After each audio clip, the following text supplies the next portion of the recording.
Yeah, everyone, this is Thermites, and this is Weekly Shonen Jump for the week of, I believe it was the 17th? July 18th, 2021. As you can probably tell, I'm not recording this on July 18th, 2021, but rather I am recording it on July 30th, 2021. It's been 2 weeks. Luckily, I'm not too far behind because we had a week off for Jump. Like, I believe that was a double issue, quote unquote, by which I mean it is one issue that you gotta read for 2 weeks straight, no extra content. Uh, I should probably explain what's going on with me. I'll try to keep this brief, but at the same time, I kind of want, a log on the internet for the future in case anyone comes back. So basically, my fiance was living with me for like 2 years or so, like at least a year and a half. Due to the COVID-19 pandemic, he was actually stuck up there, but it wasn't something I was really upset about. We both enjoyed the fact that he was there a lot longer than he could have otherwise been. But his time came to an end. He was told, like, yeah, you got to go back to the US. He didn't want to break any rules or anything. We've been doing everything by the book. So he went back. I came back with him because, I was going to miss him. Also, I wanted to just be there with him while he got his vaccinations. Like, it isn't a bad thing that he went down. Because A, it resets the, time limit on which he can still be up there. And B, he needed his vaccinations. Canada was, not going to let him have vaccinations there, which kind of sucks. I know the US lets you have, get vaccinated even if you're not a citizen. There's some other stuff he needed to do, so it was good to, do this. Plus, I get to come down for a month. I get to re-meet his family. We get to talk. Get to, it's a bit of a reset. I've been enjoying it. So it kind of came out of nowhere, though. It's been very frazzling. So when I got that information, it was literally right before I was going to record this reaction 2 weeks ago. And so I was not really in the mood for it. It was terrifying. It was worrying. I had a lot in my mind. And I was like, you know what? Let's not. So let's put this off. Because it was a 2 week thing, I also, had extra time. So we didn't really back up too much. In like a day, the next jump is going to come out. So I do want to like properly get this out now. I will be live streaming some of it, but because this is at a weird time, at a weird day, a lot of people who usually wouldn't, would be in the live streams might not be able to attend. And I do apologize for that, but, it is what it is. Hopefully the next live stream will be better, and I have not forgotten my promises to read more Chojin X. I'm skipping Chojin X this week because I don't know how long the chapters are, and there are like 5 chapters out now, because Suishida is a madman. So, want to have some time there. And then the Fujimoto series, what was it again? Look Back, I think. It is like, a volume as a one-shot. Like, it's so long. It's something that even during that live stream originally, I was going to try and do it, but it seems like a bad idea. So that's probably going to be its own live stream. I want it to be a live stream. I was thinking about just pre-recording it completely, but I'd like it to be a live stream. So this will be everything that came out that week that I missed out on, with the exception of, like anything that didn't run in Jump. So like Shokugeki no Sanji, it's going to be in here. Actually, I usually have my list. Let me just pull that out right now, because things are a bit chaotic. Also, you might notice that Jump is enormous right now. That is, of course, due to the resolution of this TV that I am currently reading off of. It's a lot bigger for me, which is nice. And I did already check this. I used Nine Dragons to like recalibrate my OBS, so it should all be good. Some things might just be a bit bigger than others, but the manga itself should still be good. Alright, so let us go through the 4 pre-recorded series. I've got so many goddamn pre-recorded series right now. Oh no! Oh no! Viz, stop! Stop! Okay, I think we're back. I think we're good. Also, I didn't actually talk about the cover. Luffy is going to space. I assume this is a crossover with JAXA, the Japanese Aerospace XA. I don't know what the second parts of those are. But we can see Luffy is, of course, a Japanese man. He is representing Japan. He is Monkey D. Luffy. And he's got the... what was this for? The 100 We Are One patch. That is a One Piece thing, right? Why is he for Japan? He's in canon Brazilian. Japanese. He represents Japan. I mean, Goku is an alien, but he is he is in the 2021 Olympics. I don't know in what context, but he is. Well, Thank you, Luffy. Please go into space and colonize Mars for us. By the way, I just came off of my beloved fiance telling me all the dark secrets of One Piece. Someone in Japan apparently has figured out all the truth of One Piece. And I now know everything. I don't need to read One Piece anymore. I get it all now. Okay. We're not doing One Piece this week, though. We are, however, doing... Boy, it's been 2 weeks. I don't remember what was happening in half of these. This is chapter 300 of Black Clover. I don't remember what was going... Oh, actually, yes, I do. Yes, I do. And I will tell you all about it next on Black Clover chapter 300. I don't think it's going to be like an anniversary situation or anything, but I do think it's probably going to be... What did I say last week? Like, this is, the big Noel arc, and I do think it's going to be Asta shows up. Like, it's going to be the big cavalry, like, she held out long enough, and I want her to land a killing blow. Like, it would really suck if Asta came in and beat up Megicula and was like, yeah, you managed to survive until this point, but now I'm going to, get vengeance for your mother. Like, that would be ridiculous. Sorry, I gotta put my hands here if I'm going to do any big hand motions. The space in which I'm recording is very different right now. I could probably actually just push this back a bit in order to give myself a little more wiggle room. Yeah, that's actually pretty good. Get a little more headroom. Anyways, that's what I'm guessing. It could, I would be blown away if this was an all Noelle, all, she goes back into Saint stage and keeps on fighting thing. I do think she needs to surpass her limits. And I do think we've been long overdue for another I need to surpass my limits right here, right now from Noelle. Like, we kind of got that with her her original Valkyrie armor. But I'd like to get a little more. Anyways. So I doubt this actually did some serious damage to Megicula. Otherwise, I feel like Megicula would not be this happy. Or, would not be talking this calmly. I feel like they would be like, oh, I'm gonna beat your butthole. Oh my god. Okay, those wings look so dope.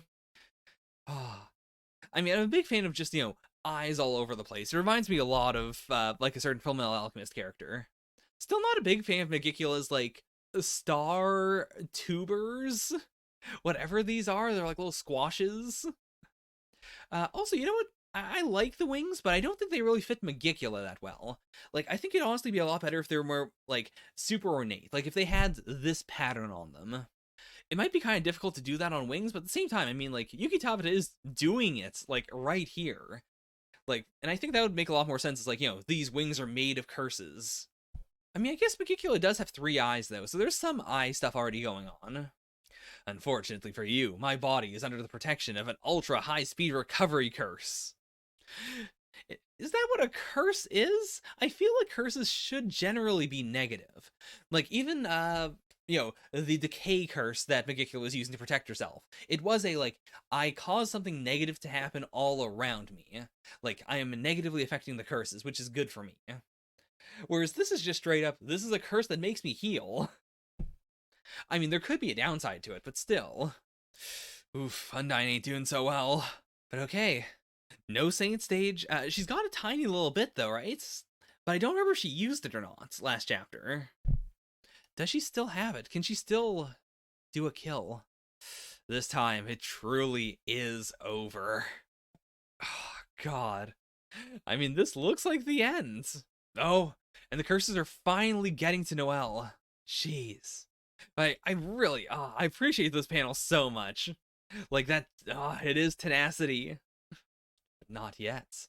There's clearly no way you can win, and yet you struggle. Why? I see this is gonna be a long one. This is the classic, you don't understand human tenacity. Or just, you don't understand the tenacity of the Black Bulls. But I think it's gonna be more human tenacity. Could that be how humans occasionally surpass expectations and create spells? Okay. Devils never disobey those whose level is higher than their own. It's futile, after all. You humans, though, you hold on to nonsensical ideas and risk your lives for meaningless things. And I mean, that does, again, make me very happy about, oh boy, Asta's devil, whose name is slipping my mind right now. But, he is extremely atypical in that sense, in that he's not that strong, and his anti-magic is very much a product of, not being talented and not, having a lot, but it can still take down devils that are way stronger than it. Aesir Silva fought with love for her children as her weapon. That man fought with his loyalty to the queen to whom he'd sworn allegiance. You're fighting with hope which doesn't even exist. But yeah, I mean, she might still have a tiny bit of Saint Stage energy. I'd like her to get a blow in, but as long as she doesn't give up and keeps on standing, I'll consider this a win for her. Oh, god damn. And like the intercutting here of her, standing up to Mangaka and saying, yeah, like this is humanity. There are times when humans just have to act. It's not as if we can win as long as we don't give up. However, if we give up, we'll definitely never win. And in her mind, she is going, this is insane. I want to cry. This sucks. But at the same time, like it isn't like the contrast is, inside of her, she feels way more despair than she's letting on. But at the same time, like what she is saying, what she is thinking aligns. Our strength lies in not giving up. She got to say the Asta thing. She finally got to say it. Curse wording magic, exploding life. So, is this a self-destruct? Or, like, not a self-destruct, but a destruct for her? I'll detonate Lolopeshka and kill all the humans in this castle at once. And then I will fully manifest here. So that does imply that if Lolopeshka dies and, Vanica dies, then she will still be able to manifest. Or wait, right, no, I was wrong. Yeah, the whole point was she had to kill them. The reason, yeah, right, I was thinking about the whole, like, are they going to, like, put healing magic into Vanica to stop her from, like, letting, Mangaka fully manifest. Right. I forgot my own theory. Hey, it's our boy! I think... I think this is a little lazy. Like, I really like this shot. I think it's really cool. I also just have a weakness for, stuff like the Kintoon from Dragon Ball. Like, the ability to just, like, glide around on something is just inherently really cool. The one thing that bothers me in this shot is that, like, the Asta's grimoire is so well detailed as well. Like, she looks really well detailed, but the arm is not detailed. Again, come on, Yuki Tabata, you gotta sell me on the idea that this arm is strength itself. I know I keep on bringing this up, probably more so than anyone else, but it bothers me because, like, I've seen, like, 2 shots where it has felt like strength itself. I think the final OP for Black Clover also makes it feel unbelievably strong, and there are times when it looks really cool, like, especially in color. But then you can't just have it be a black arm and expect it to, still feel impressive. Whew. But okay, she was able to negate it. Lolopeshka has been saved by Asta. Snap. And yeah, he is the perfect character in the situation. He has a sword whose whole deal is, I stop curses from working. This is completely not just fine dork stuff. And I do like this connection of, like, that was all her resolve. It was not her parroting anything. She was saying it from her own heart. Like, our strength is in never giving up. And then when Asta came in was when it clicked and she was like, oh right, yeah, you taught me that. Also, interesting that she doesn't know about anti-magic. I mean, the Word Devil seems to know about it. I mean, obviously the Devil in Asta's grimoire knows about it. I thought one of the Dark Triad Devils also knew about it. Or was it just a member of the Dark Triad themselves that was talking about it? I can never separate the two guys. But yeah, like, Asta definitely never fought Vanica. So, like, if Mangaka has been seeing through Vanica's eyes, then she wouldn't know about anti-magic at all. Damn, good chapter! Chapter 300 was, like, this was really good as a, like, thematic chapter. Like, it is both Asta coming in as I predicted, but it is also a chapter all about, like, the oppression of devils and this, stratified, look of, like, in the same way that so much of the early series was about the nobles and the idea of nobility saying, well, why bother trying to fight? Why bother trying to get good or rise above your station? You are born weak and you will always stay weak and you will never be as good as a noble. And now to see that the devils also have a level of that stratification, that weaker devils will just never fight stronger devils because there's no point. Like, It's not like a deep theme or anything, but I'm so happy with how consistently Black Clover does it. Like, that is so much what I like about Black Clover. It is not the greatest series I have ever read, but it's just so, it feels so good and shonen. And it does have a lot of strong points, like the art is always fantastic. But yeah, fantastic Black Clover. Oh boy, that is massive on the screen. But yeah, I mean, Black Clover goes where it always goes, right down here. I might just start streaming the pre-recorded right now because I've let this go for a little too long. Let me see what everyone's talking about. Oh no, those are just random friends. Can't quite get to this right now, but I will come back. My channel. Why am I locked out of this? Next is the Elusive Samurai, Chapter 25. So we're starting off with Ashikaga Takuji. Have we seen his brother before? Also, Chapter 25, Divine Power 1334. So last chapter, we both looked at the fact that yes, Divine Power is real within the series. Like, Tokiyuki experienced it, so it's not just some characters have it, some characters, will never be able to recognize it. Like, it is not a middling concept. It is not a maybe this exists, maybe this doesn't. It is factually real. And we did end the chapter with Takuji seeing a spirit himself. As a very clear, he has been working with the spirits. As he has a connection there. This is not a, only the Hojo clan, or, the allies of the Hojo clan are going to have this, spiritual, power on their side. Which makes sense considering that, again, Takuji has this weird eldritch abomination situation going on. Like, there's gotta be something supernatural there, now that we know that the supernatural is, in fact, real. Okay, so his brother's going to Kamakura. I have a hunch that the remaining Hojo will rebel against us. First of all, the small Takuji is super cute. Those eyebrows on a little kid are so strong. And also, it is really cool that, he was a monster even as a kid. I may have intuition, but you have intelligence.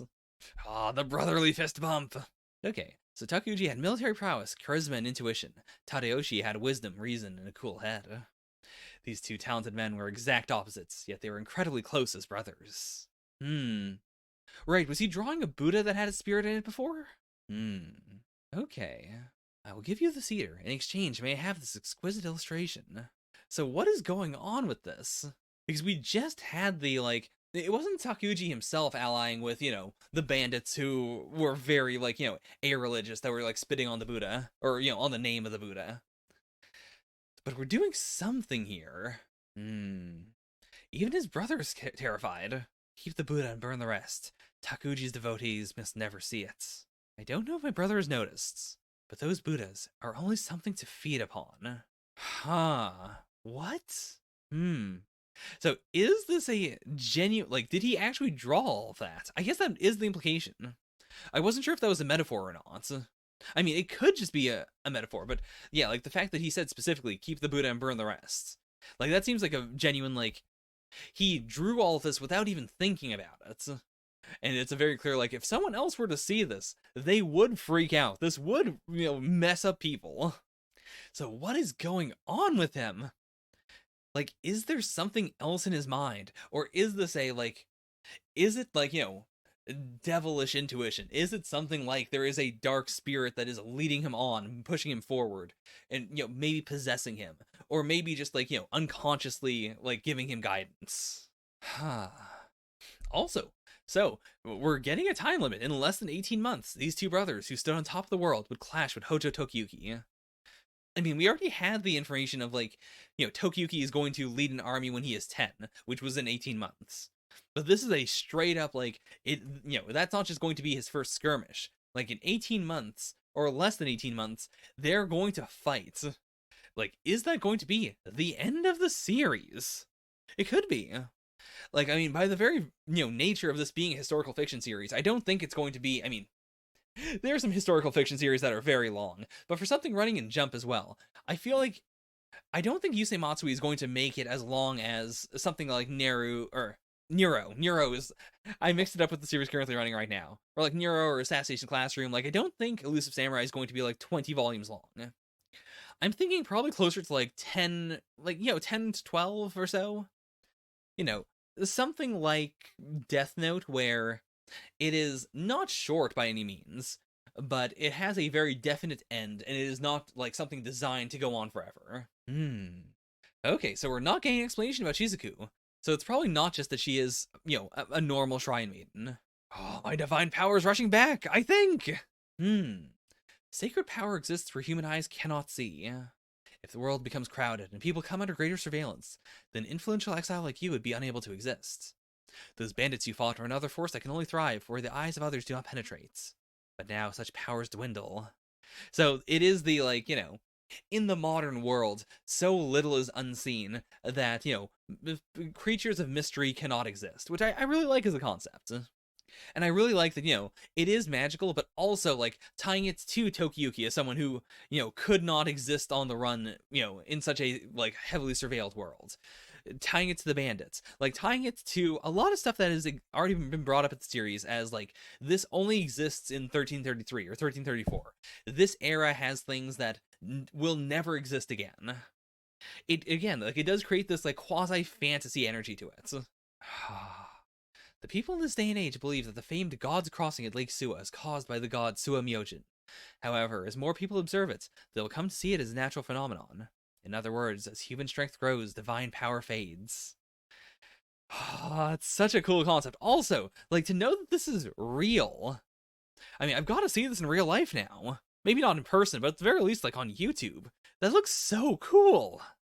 When the people only see only crude reality, the gods and their powers will vanish. So goes the flow of time. Hey, the shine is back. Okay, so is he saying your abilities as just his elusive nature, or are we going to add something supernatural to it?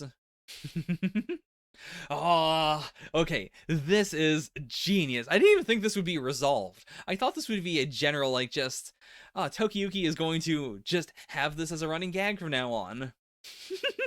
Seeing Yoshika get his comeuppance is amazing. I mean, the fact that it's also, like, it isn't a public humiliation. It is him just having to privately pretend he is into this in order to clear Tokiyuki's name. And, like, this whole speech is just so good.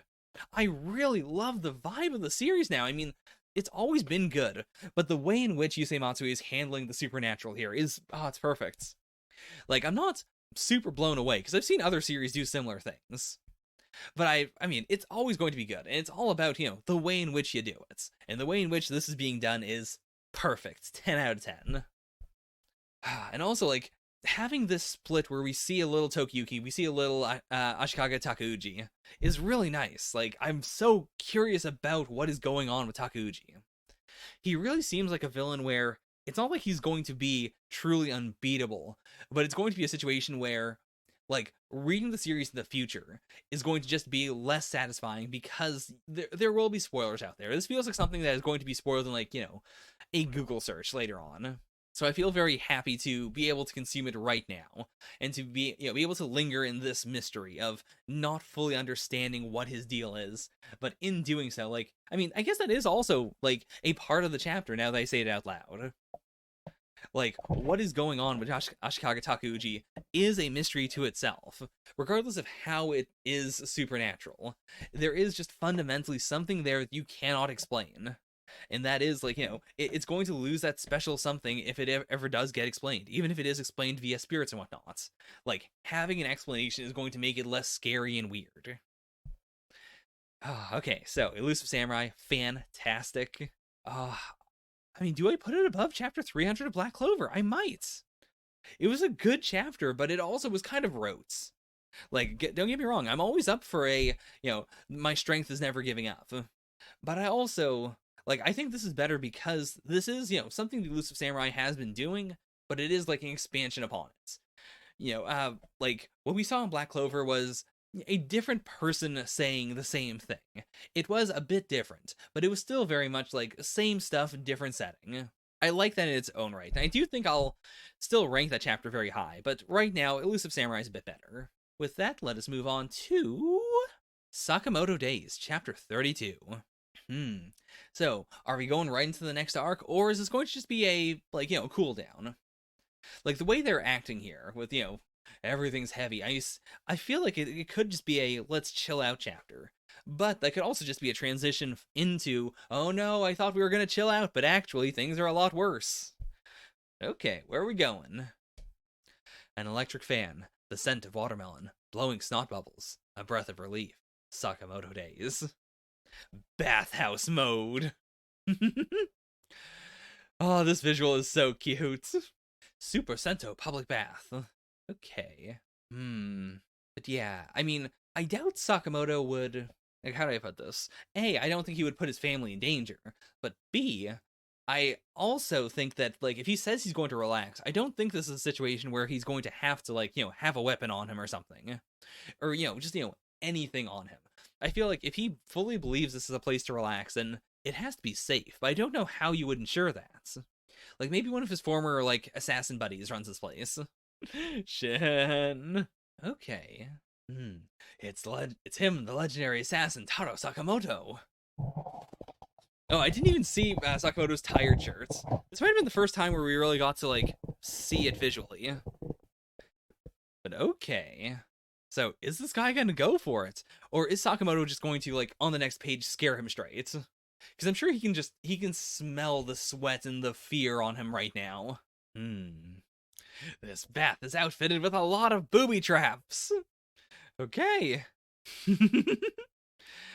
And of course, because Shin has never actually been to one of these, this is probably going to be a full-on no one realizes what is going on chapter, except for Sakamoto at the very end. I think it's probably going to be, at the very end, Sakamoto scares this guy straight. So this is just a Sakamoto's indestructible chapter. 1 degree Celsius isn't that bad. I mean, yeah, never mind. It's bad for a, like, cool bath. But, like, I've been in 0 degrees Celsius water, and, it's not killer. But, I mean, coming right out of that fire is also probably very bad. There's a waterfall! Is that just a part of Japanese bathhouses? I might not be surprised, actually. He's just cycling through them! Hey, Shin's dead. Oh, is Sakamoto gonna save him? Is this going to be a full-on Sakamoto didn't realize this guy was an assassin, and through just being a good person, he's gonna be flipped? Dang. God, Sakamoto is so cool. And I don't talk about this enough, but just the impact of, like, individual panels is so good in the series. Like, the mangaka really knows how to, like, how do I put this? Like, strikes are never just, I get hit, and now I'm in the ground. You always feel the bend. You always feel the, the force of every hit. It really sells, like, any of the combats. Anything physical. So he did know. It was a good bath. Lots of special features. That's all. Oh no. So, he might just be I mean, this could be a gag. He might work his way back into his dad's favor and take over the bath. Or he might be pushed into being an assassin. I could see either. Poor Shin. Poor Shin. Good Sakamoto Days chapter, though. Not fantastic, though. Like, I'm putting it below Black Clover. This was a good Black Clover. Next is Hunter's Guild Red Hood. Yeah, I'll just do it in the pre-recordeds. No one really cares about the series that much. So, the Hunter's Guild Red Hood, Chapter 4. Valu needs to kill this, like, fusion werewolf. The werewolf that ate his best friends. But how do you do it? Because we haven't seen a werewolf be killed yet.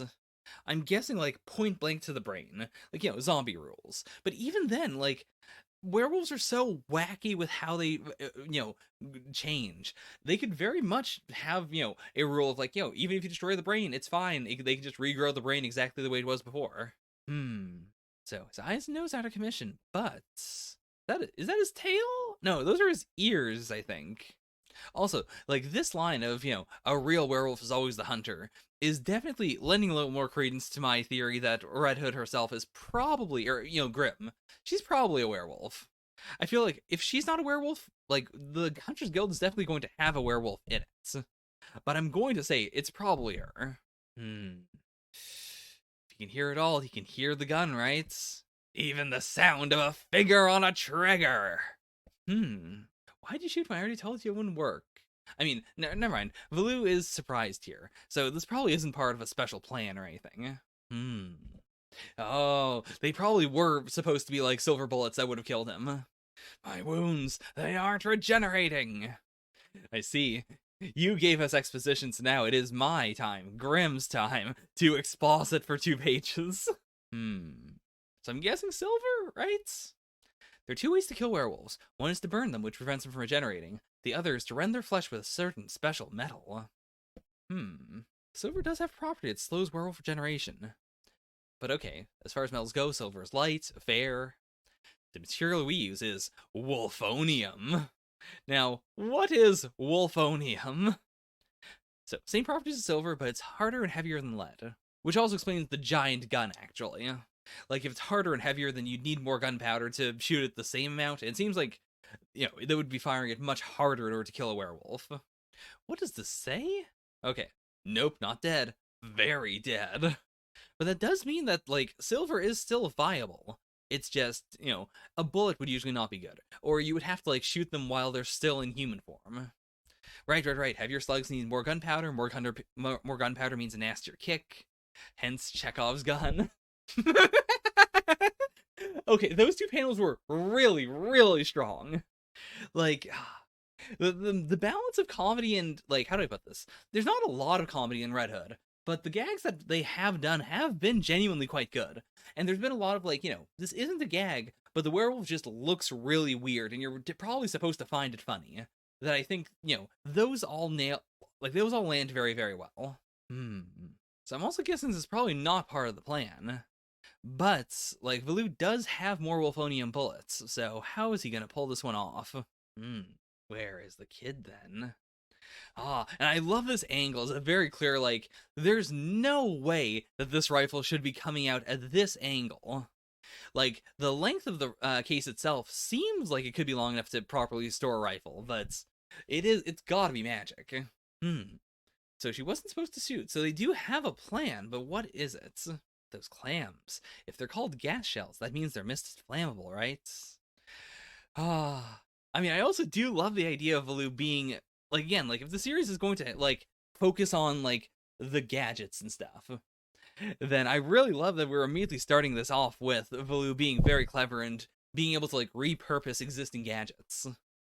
It gives me a lot of hope that this isn't going to be here's the beginning items. Okay, now those are all pointless. Here's the better ones. Okay, those are pointless. Here are, like, the legendary items. This does make me hope that, like, throughout the series, whenever they get something, it's going to continue to be useful all the way to the end. This was just a ploy to buy time. Me, the gun, the blabbing, it was all meant to hold you here and buy time. The moment you picked this village, your fate was sealed. Okay, so is this just a, like, I'm going to set this on fire and burn him? Because fire will work. Or is it, like, does he also have, like, wolfonium rounds in here? I think the fire should be enough by itself, right? Like, as long as they have him near this chimney. This visual is good, but I feel like it could be done better. Like, it feels like the texture of the fur and the texture of the smoke and the fire is all kind of the same. Like, there's a clear difference here, sure. Like, there's, it's lighter. And you've got, like, the shiny bits here. Actually, you do have shiny bits. I wonder if that's supposed to be wolfonium dust. But, yeah, like, it's not as impressive as it could be. Which is fine. It's still really, really cool. And, like, this whole plan was really clever. Dang. Yeah, it was a good plan. One that didn't involve any blood or tears. And Blue's got the hood on himself now. And he did it. He said exactly what he was going to do. He has saved the hamlets. But we still have the question, I have the question at least, of how can you guarantee it's going to be safe? Like, if he leaves. Okay, so that's a witch and either a werewolf or just a straight up wolf. I'm guessing werewolf because they can, shapeshift. I will never forget what happened that day. So many lives were lost, and all I knew was reduced to hash. It was the day I became a hunter. Okay. Also, like, the hard contrast of these pages of, Valoo did a good job, everyone survived. And then the hard cuts too. So many lives were lost and all I knew was reduced to ash. So what the heck? Also, definitely a werewolf. Like, this is just straight up a giant longcoat. She's definitely a witch. I was wondering for a moment if this was supposed to be a, like, oh, these are some other hunters who came to, rescue Grimm. But no, these have got to be bad guys, right? Like, this narration yeah, it has to be. There's no way you can do the bait and switch of so many lives were lost somewhere else. All I knew was reduced to ash, metaphorically. It's like, no, they have to destroy this village. And that would solve the problem of, how do you make sure the village is safe when he leaves? You don't, you just kill everyone. And also, if she's a witch, that does raise the question of, is werewolfism a curse created by witches? Like, that was brought up as a potential thing, along with disease and whatnot. Okay. That is the Hunter's Guild Red Hood. A good chapter, but not the best. I do think, genuinely, I liked it more than this week's Sakamoto Days. But not Black Clover, not Elusive Samurai. Still a lot of promise in it. And it still feels like we're in the prologue. I mean, we have, future narration in here, so it's basically the prologue. Still, feeling good. Still gonna keep up with it. I'm gonna start the live stream in just a bit. So be right back. Hey. Oh boy. Okay, let me just. It's over here. Okay. I mean, I know you. Oh boy, I should move this. Just get rid of this real quick. Please ignore the last page of the Red Hood. All right. I know you have a dark duty to fulfill. Feel free to do so. For anyone else. Okay, that was it. Oh, I really thought it was a lot worse. I really thought Homie was going to hit you with a real. I don't know what it would be. I thought he was like, hey, you should also do a ranking and make every single series extremely obscure and also understand. I see. You're just here to put the fear inside of me. Well, the fear should stay inside of me, of course. Starting off with Shokugeki no Sanji. Boy, oh, wait, this is the direction I should go in if I want to be in center. Hey, Brevento. So, gonna read Shokugeki no Sanji. It's probably not gonna be good. Donut hit me with the big theory from Japan that explains all of One Piece. No problem. 3. So, anything I was going to say about Luffy going to space has been completely blown out of my mind. I'm sure we'll probably bring that up when we eventually catch up with One Piece, which is, whenever he wants to. We haven't read One Piece for like 2 months now. So this is the closest I will get to new One Piece for a little bit. That's right, it's Shokugeki no Sanji Chapter 3. We are in Alabasta. Was the capital of Alabasta called Alubarna? I mean, I guess so. Oh boy, this is where my extreme fake One Piece, fan stuff is gonna come out. I'm gonna look at Karoo and go, oh, I remember this guy from the 10th One Piece movie, as opposed to from Alabasta. Oh boy. Tonight is a feast. One I dedicate to these heroes who saved our kingdom. Let me see this color page. They all look good. Now, what are the marbling implies that it is just like cubes of meat. I mean, I guess there could be some sort of like gelatin situation. Why is Sanji angry? Sorry, that is Sanji. Why is Zoro angry here? It looks like he's mad that Chopper's eating too much. Got Luffy's trying to steal some rice. Got Nami punching him. Sanji's actually very reserved. He's just eating. He seems like he's sweating, actually. I wonder if this is a bad meal. Or maybe he's just trying to, do proper table manners. Of course, they're fighting. I love this whole section. It's so hectic. And I also just appreciate Shokugeki no Sanji for, if nothing else, being very throwbacky. Like, One Piece is a very move forward series. When you get flashbacks in One Piece, they're almost certainly to new content, or to something that happened in the past, but it is not something in the past of the main series. It is like, you did not know about this, and now you are seeing this, big backstory about this character is introduced in this arc. There's so little backtracking, which is completely fine. Like, I appreciate that momentum. But at the same time, that makes things like this much more special. Because it's like, yeah, I remember Alabasta. I liked Alabasta. I could see a little more of that. Oh, I cannot imagine trying to cook for Luffy. That seems horrifying. It's a cute Phoebe. Like, nothing too special, but I'm glad she's not just, like, drawn like Erina from Food Wars, like it seems like the artist does for all girl characters. Like, she does look like Vivi. Okay, what is the perfect dessert in this situation? Feast started off fine, but can they really keep up? This is really cool. Like, also just seeing the logistics of... I keep on thinking of it as just the logistics of feeding Luffy, which is, to be fair, what most of these feasts are. Like, they are feasts for an entire country at the end of each arc. But you can boil that down to a feast for Luffy and then food for everyone else as well.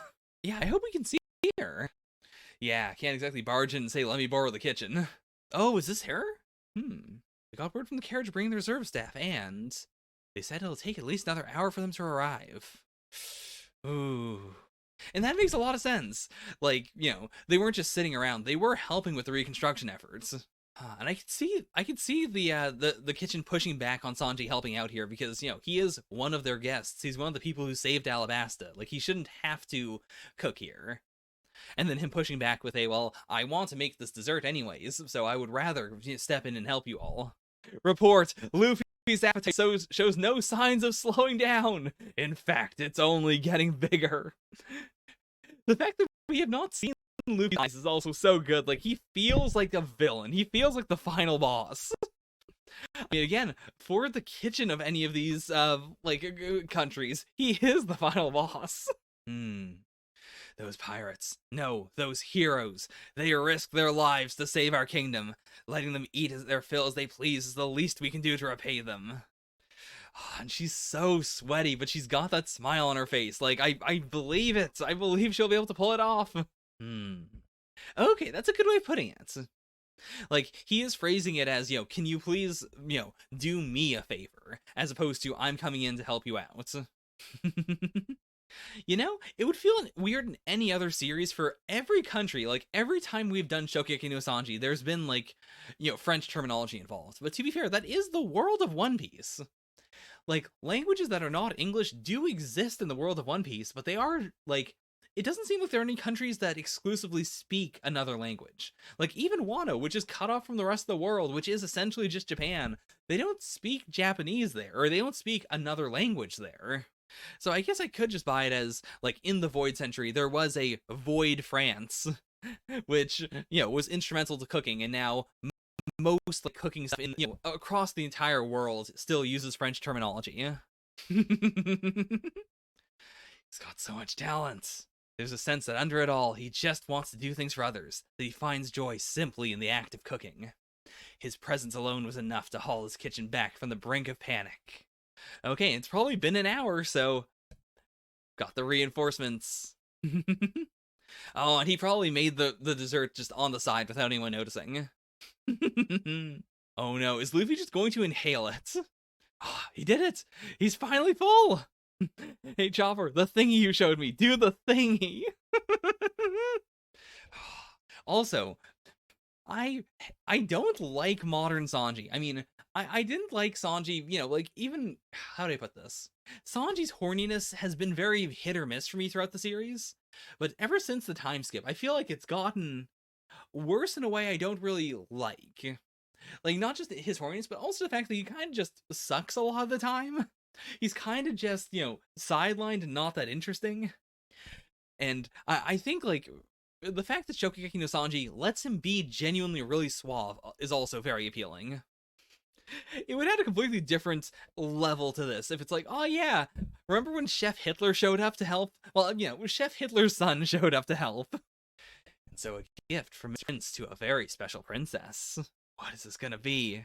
Rosbella Bun. Huh. So I've never had this, you know, specifically, but I've definitely had a lot of really good rice puddings. I imagine this is going to be really nice. Also, did he not make one for Nami? So much has happened. We all went through so much. Now it's time for Alabasta to accept what happened and move forward with renewed courage. Me, though, I won't forget. Oh, this is actually way too wholesome. I was really, like, I was saying that, like, as a joke because I was trying to lead up to her exploding and being naked, and I was like, how is this possibly going to lead to her exploding and being naked? But no, this is honestly so touching. Like, I've never been a big Vivi stan, but this makes me really, like, remember how much I did like Vivi at the time. Aww. Okay, so he did only make one, which is still very touching. Like, I'm glad we didn't have to do the Vivi and Nami are both in this, because again, like, it wouldn't make any sense. Like, this is very Vivi focused. Of course, we can't see their eyes. All the guys have that, like, Dojin antagonist energy to them, except for Sanji. This is a copy of the palace's secret cookbook of Alabastan recipes.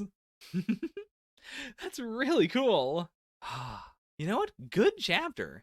Like, chapter 2 at least had the very gay Sanji Zoro energy to it. This one I thought was just touching. It was nice.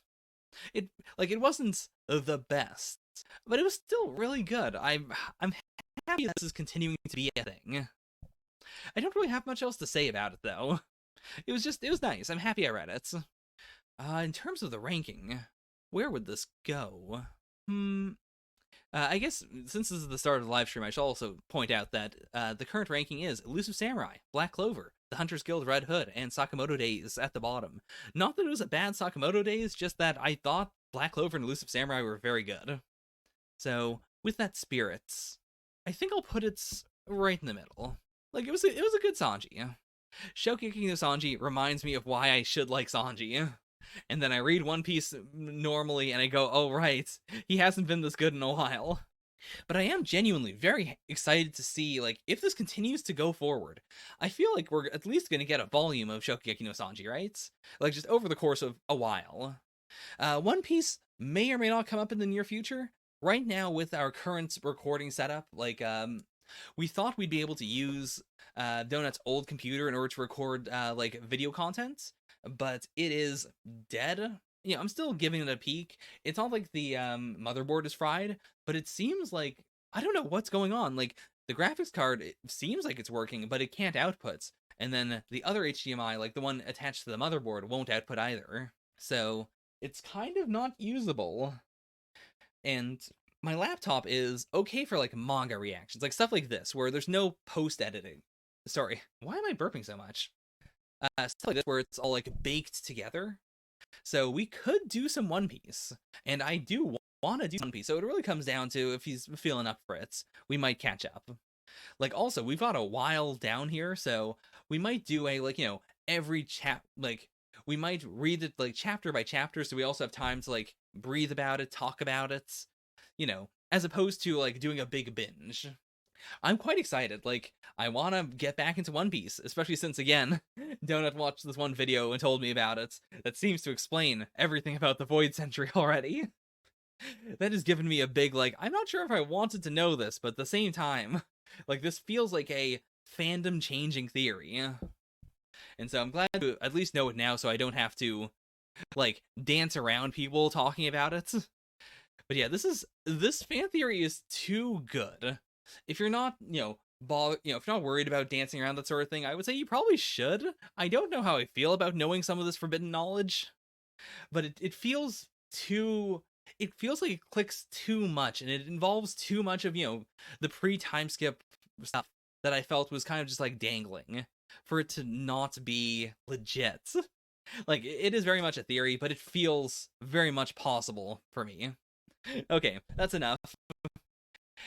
I'm glad I get a bit. But that is it. Next, we have a chapter 3 of the new series, Neru, Way of the Martial Artist. I should start doing the thing with my phone. This is already going to be wild to edit. Also, I apologize for any video quality badness or audio quality badness. Things are not super ideal, but making it work. You know how it is. Neru, Way of the Martial Artist, Chapter 3, or sorry, Skill 3, Nagawashi no Ryu. That is a valid translation, I'm sure. So, Neru has been fighting... Oh, what was his name? His name wasn't the Joker, right? Was it? I'm sure we'll see it later here, but yeah, Neru is fighting the Joker. Joker is using a staff. Neru is fighting with a sword. We have seen his like my photographic memory, where like he can trace out simple like forms, then do them. I'm very curious to see if he's going to win or lose here, because it could go either way. It could be the you need to enroll in the school because as strong as you are, you're still no match for a trained Joker. Or it could be the opposite. It could be the like, I can't believe he's so strong, but he still could, reach even greater heights. Right, it was Jokero. That was the name. So, at the very least, like, he's putting up a defense with his toes. I can't move. So, like, this isn't just a, like, a small grip. This is a, like, with the power of his toes, he is capable of he also has, like, what is that called again? Like, there's so much of the spear that has been extended that, like, pulling from such a small amount of spear is inherently, like, leverage. That's what I'm thinking of. Like, he has better leverage, but even then, like, there's only so much leverage you can have with your toes. So, what the heck? I mean, it can't just be his toes are that strong, right? Huh. Oh, I guess he does have fallen arches. Like, like here, his foot is basically just flat. I was chalking that up to just like art weirdness, but okay, so that is supposed to be a thing. So Nagi Washin Ryu literally translates as calm, harmony, heart, and style. Also, just the idea that, again, this is a school, and so they have all these texts, and you could just, research the styles during a fight is really cool. Or, like, while you're on the sideline watching a fight, not literally when you are in the middle of a fight. Though I'm sure they will do that joke at some point. Okay. Starting today, I'm not using my hands. So he's just trained his feet that much, I guess. Also, is this real? Because if so, this is such a obscure pull. Nagirikyo, the progenitor of the style, was said to have lost both arms, and as a result, all of the students of the school went about barefoot and were known for having flat foots. That is really interesting that some of the world's top athletes have flat foots. Like, you would think that, not having the arch would mean that, force is being dispersed less efficiently. In these cases, their flat foot is caused not by skeletal deformity, but by unusual muscular development. So, it's all muscle in there. The foot is said to be the body's second heart. It plays a key role in sending blood to the entire body. The movements of the foot's muscles accelerate circulation, thereby producing energy. That is such a cool visual, by the way. Look at that! Take a peek at that panel. Holy crap. It looks so good. Like, I've had this problem with Black Clover, in which there is a certain, like, part of a character that is, been described repeatedly as being power itself. And it looks kind of cool. And, like, in the anime, there's at least one or two shots that look like power itself. But I don't get it usually. And you can't just say that. Like, you gotta sell me on that visually. Whereas this gives me the immediate feeling of, like, yeah, this is the second heart. This is, like, the foot itself is helping to pump blood and generate energy. And to have it, like, not be a, like, scientific drawing, to have it not be so clinical, but to make it look like just chi is being generated there. It looks, it's so good. Oh my god. But yeah, thereby producing energy to enhance physical performance. And that combined with that ability to learn so quickly is so, like, oh damn.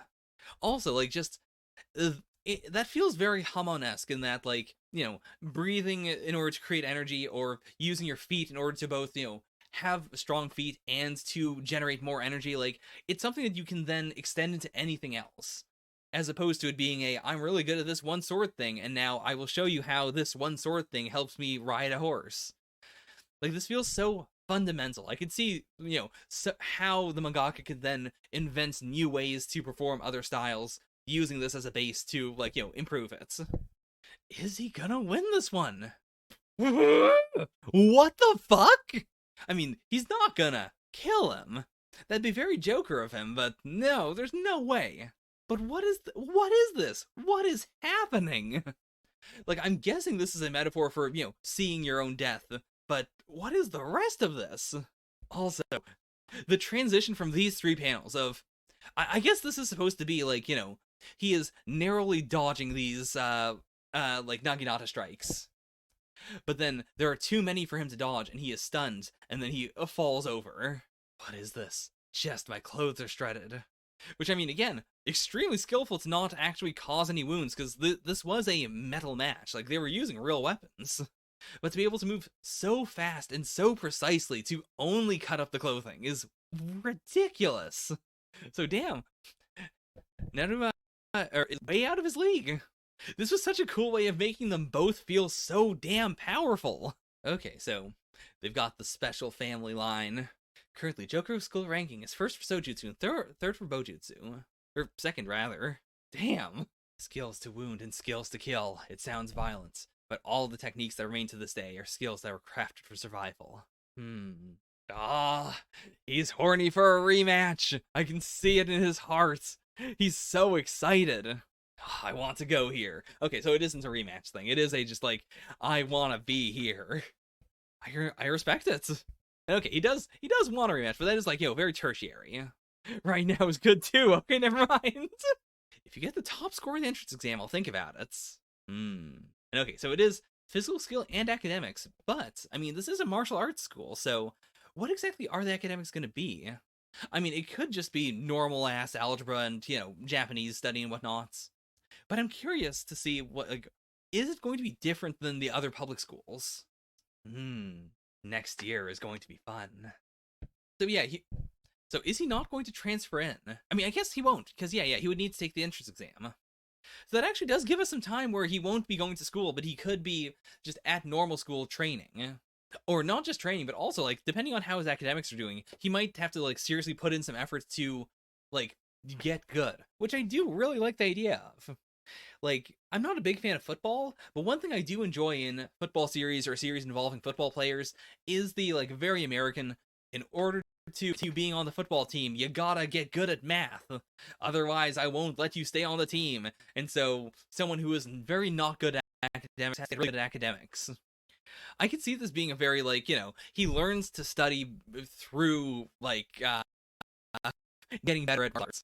Because fundamentally, like, if he has the ability to memorize all that physical stuff that well, he should be able to, also memorize more theoretical stuff.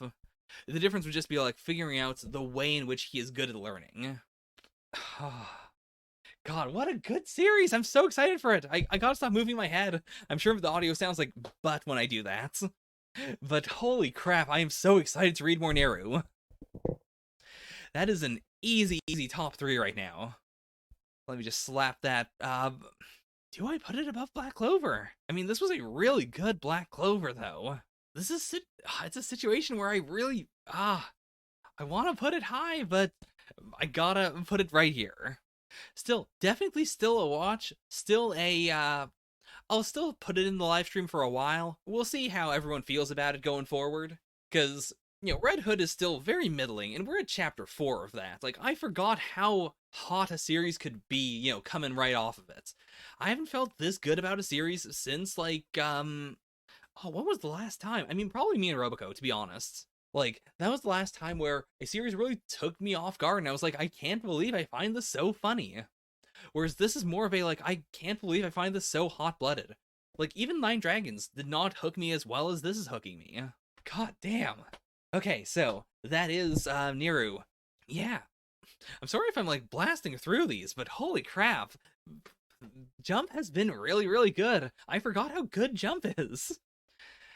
With that, let us move on to something that is not a slouch in the slightest. Very excited to see what this chapter is going to be. Undead Unluck, Chapter 72, Sincere.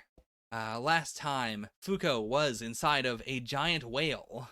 What did we actually end that on? I'm pretty sure, like, she had Clothy, she wanted to escape, but did we have any hints as to how she was exactly planning on doing that? Oh boy, this is kind of chugging a little bit. I mean, this was a very good chapter, but I just want to know... Right, I really am in love with Andy, the going back and reading Yumi, which, is what taught her about love, and her realizing, oh yeah, I've done all these things. Oh, okay.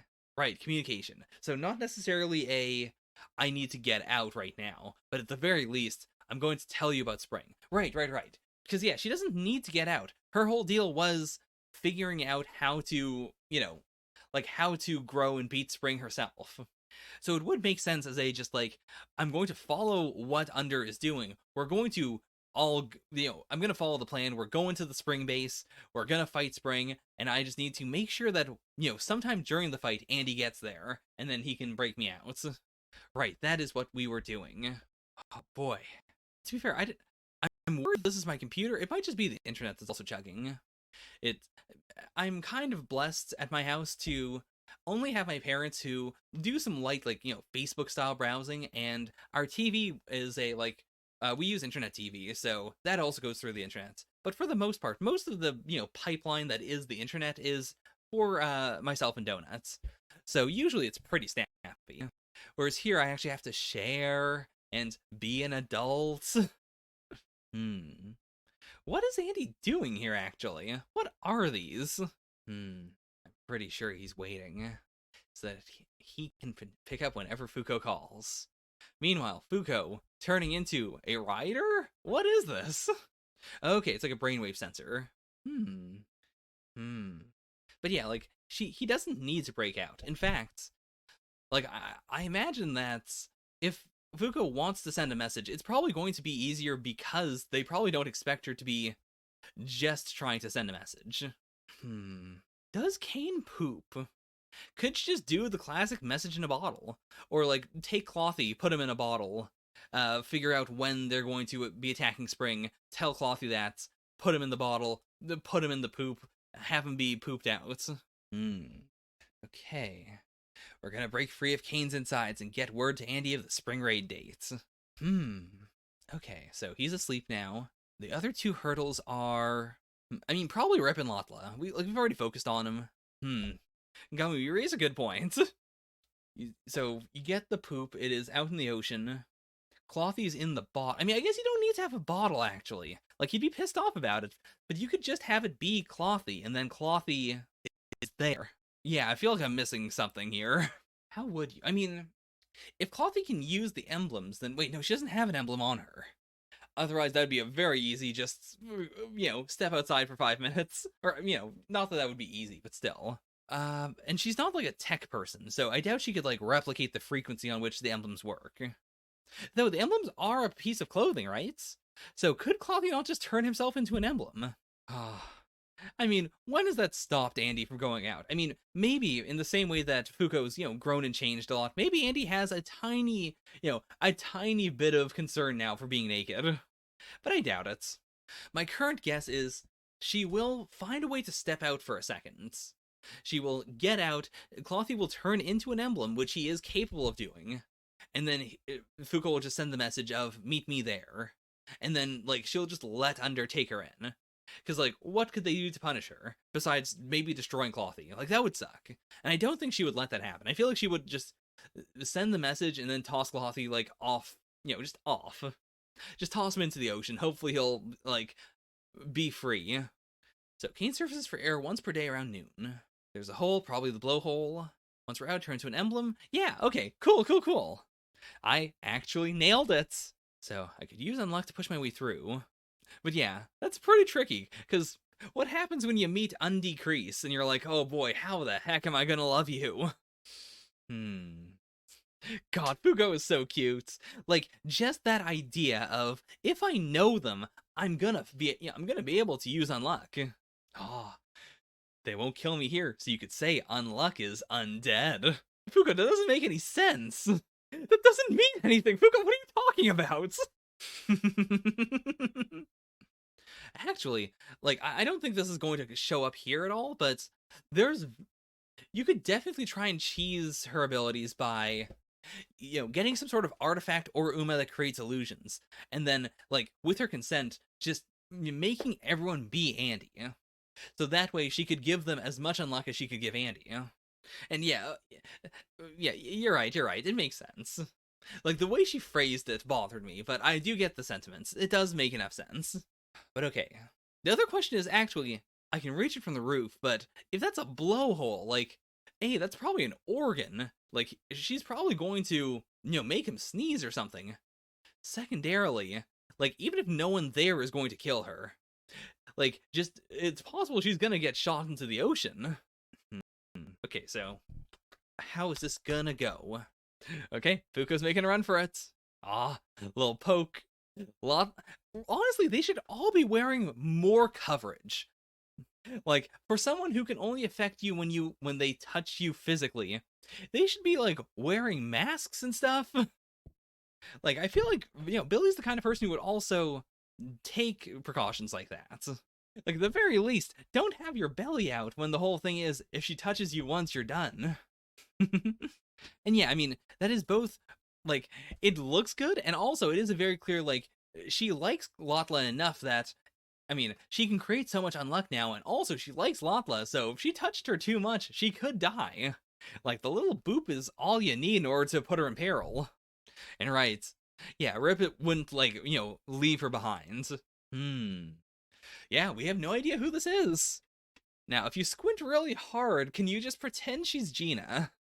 Also, I kind of want just a track and field arc or something. Like, I want to see how strong Fuko is now.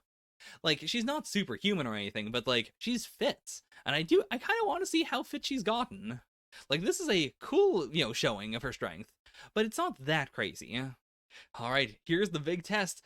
Can Fuko like someone enough to kill them within a few seconds? Can you process these words? I feel like she's gonna do a Kamehameha. What else would this pose be? Yeah. I feel like it's going to be like, if you've ever seen not Black Clover, Black Lagoon. The final arc of the anime, like not counting the OVAs and whatnot, it is a arc where the main characters throughout the series have been speaking English, or they say they're speaking English, but of course in the original dub they are speaking Japanese. And the final arc in the original anime was a Japanese arc where they go to Japan.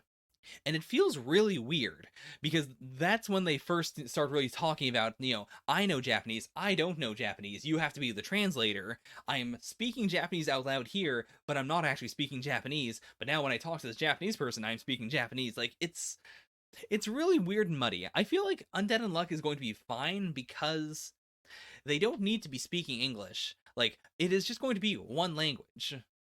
The only stuff that has really come up as being clearly in another language has been Shen. And I think that's fair enough to just, like, leave untranslated. Like, you could do subtitles to explain what he's saying. But I think it would also work as just a, you hear him speaking Chinese and it doesn't need to be translated because it is, like, in this world, no one would understand it. Right. I forgot about Chikara. Like, yeah, like, bits of other languages will still show up. But I think for the most part it should be okay. Because theoretically, like, the whole language unification thing is not all languages are now English necessarily, as much as they are all the same language. Like, there's a bit of a difference there. We do perceive it as English, but I think, there's enough wiggle room canonically that you could leave it as everyone is speaking Japanese, but it's all written as English. It's a little iffy.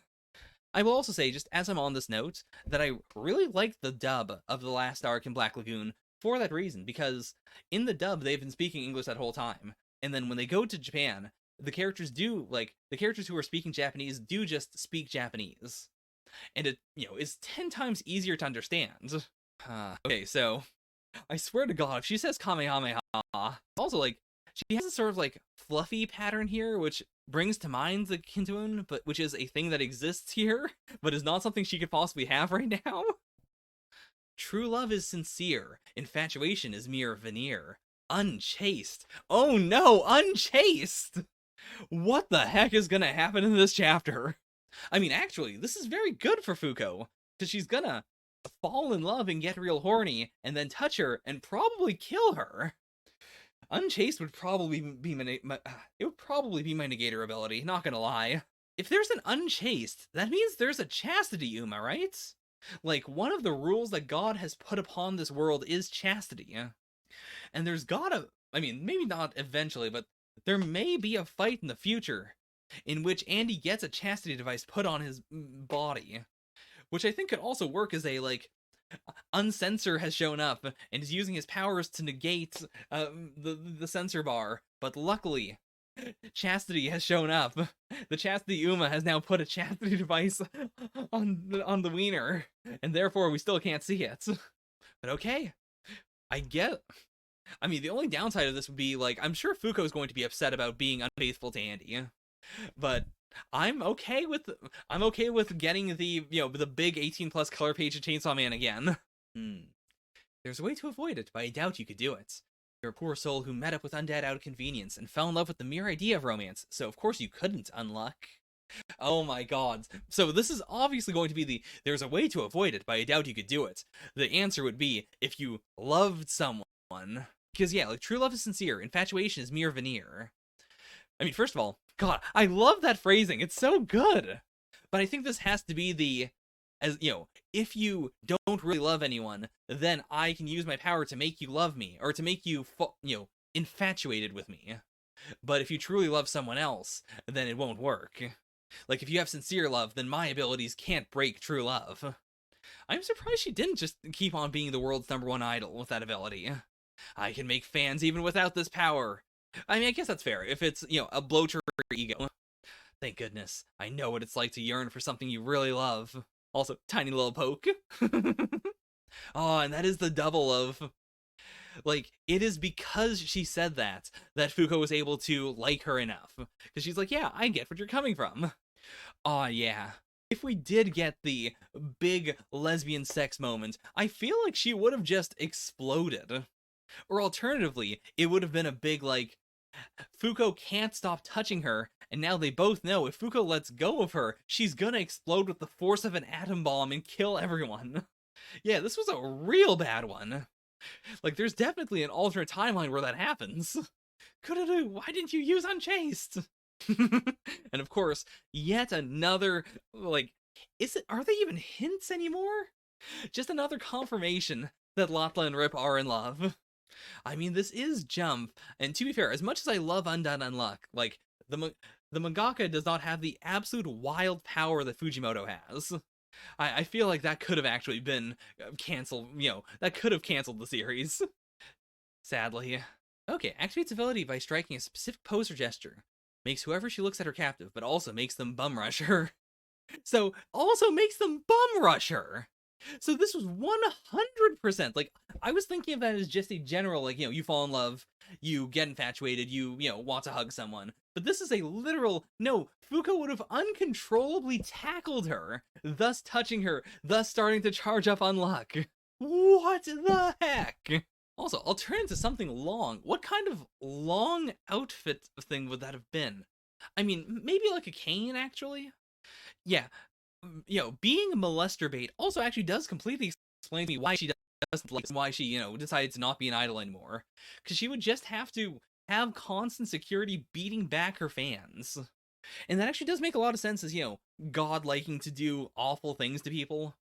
Like, she was already a good idol who would have been just fine being a normal idol, but instead she had this ability that both invalidates her ability to be an idol, because then anyone would just look at it and go like, yeah, you're using your power to be successful.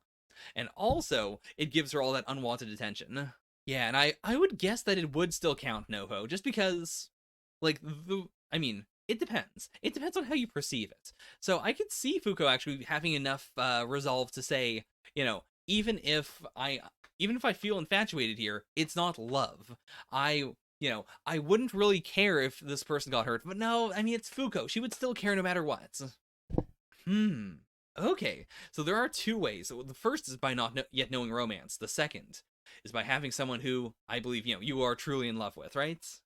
You truly love through thick and thin in your hearts.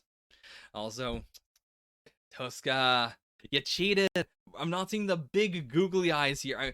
I get that the scene looks cooler if you don't have Clothy's face on it, but you should have Clothy's face on it. Oh, and she is being launched into the air. Which actually, how does that work? Wait a minute. I mean, I guess this might be like the Ocean Uma, so it might be generating water here. I was about to say, like, there's no water in here being pushed out. God, also, Undead Unluck is just so cinematic. Like, look at how good this is. This is something you just could not do in a live-action series without it having an insane budget. Like, unless it had, like, a couple $1 million every episode, not for the actors, but just for effects. There's no way you could do this outside of animation. It's so good. Also, like, the timing here is going to be wild, because she has to be in the air while Clothy is an emblem, she needs to tell Andy, okay, like, I don't know exactly what she's gonna say. I assume it's gonna be like maybe a sentence or two. But then Clothy needs to turn back into a parachute, not just, before she hits the ground, but for long enough to get the air to make sure that, the force downward isn't gonna break all of her bones. Oh, like, this is gonna be pretty fun. Though this is manga, so she could also just say multiple paragraphs and then still have time to do it. But I don't think they would. Like, Undead Unluck isn't that kind of series. When things are really, really, time sensitive, the characters do speak very quickly.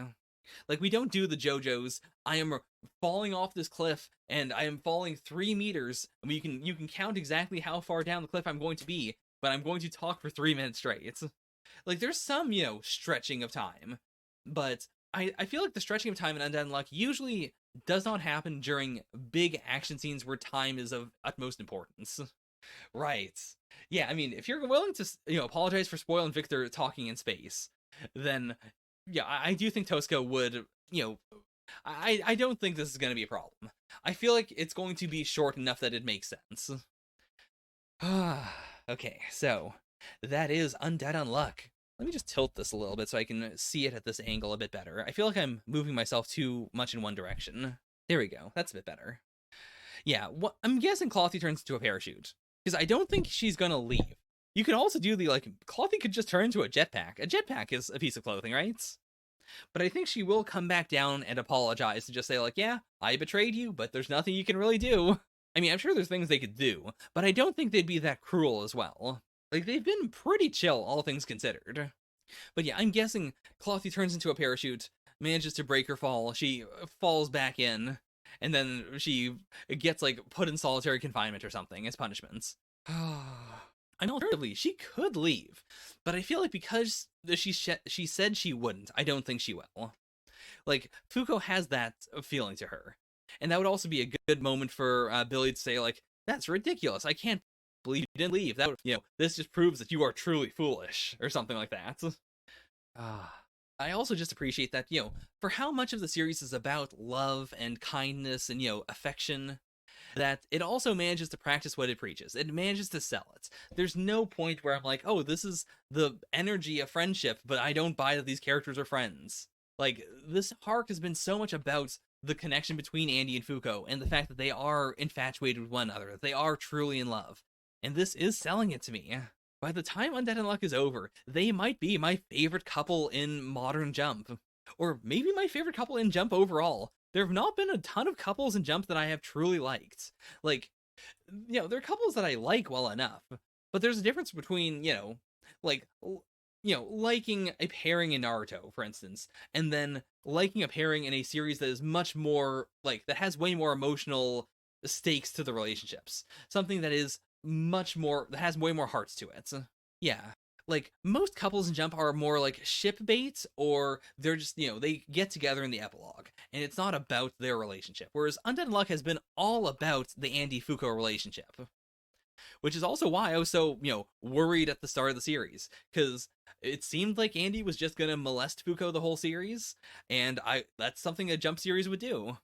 I was not expecting their relationship to be like this in the slightest. Yeah. But yeah, Unchaste is real fucked. God was real messed up with that one. I'm also just curious as to what the heck the chastity Uma / the rule of chastity is.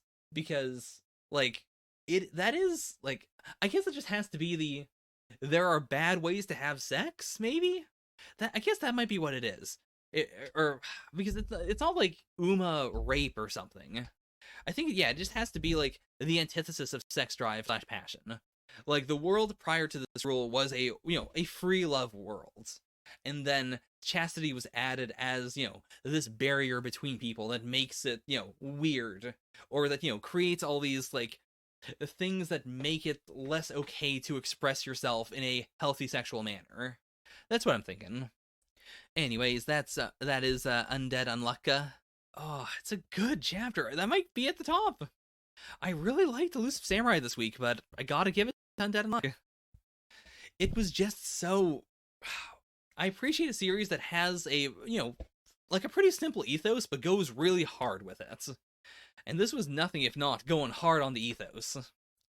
Ah, okay. That is Undead Unluck. We gotta just move on, I guess. I feel like I'm missing something. Also, please let me know. Like, I am not doing Look Back this week, and I am not doing Chosen next. Those will be separate streams, probably after next Jump stream, because I've got, like, Jump's coming out tomorrow. I'll do it a day after that. But those are still on the table. If there's any other just, like, small things that I usually do, then yeah, okay, thank you. I appreciate it. I did actually see that on the cover, or on the front page. Next week we are getting, let's see, what was this? Yeah, a prelude to the upcoming My Hero Academia World Heroes Mission movie. So I'll probably do that on the next Jump stream. I did the prelude to the other movie at some point, right? Yeah, Chosen X I am terrified of now. I am so concerned that I'm going to, like, A, it's going to be a full volume by the time I get to it, and B, just that, like, the pace is going to still be 2 chapters every week or something ridiculous like that. Not that that's bad, like, however he wants to do it is however he wants to do it. But I sure can't keep up with that in the Jump streams. That would just have to be a separate thing I do catch-ups for every once in a while. Anyways, that is that. Let's move on to Dr. Stone, chapter 205, Universe of Zeros and Ones. Oh no, it didn't work! What happens? Dr. Stone, Z equals 205, Universe of Zeros and Ones. Something funky's going on with the connection. I do apologize if I cut out or something. Because at the very least, my phone is not doing too hot, and it's on the same internet as everything else. Like, I'm trying to use as little data as possible here, because I'm, paying for it by the megabytes. Okay. I am recording everything locally, so if something turns out to be really bad and you can't watch it, I'll keep on going, and, please just check it out on YouTube. What are the cracks? Because, like, when Senku's got, like, a crack up his thing, like, up his head, you can just you can accept that as just, okay, it's probably some, like, rashy skin, or, like, it's some eczema or something. But these are just full black hands. Like, how does that feel? Because those parts are supposed to be the parts that are too damaged to fully repair. But what does that mean for all the skin on his hands? I mean, by that logic, like, if they were to have resurrected Soyuz's dad, he probably could have still come back, but he would have just had, the big black parts on his face. I mean, we'll have to see how that, how they handle that going forward, because presumably, like, they could just unstone and stone him over and over again until his body, like, fills out that, giant chunk that was missing. Oh no. I feel like we're going to have to change the culture a little bit.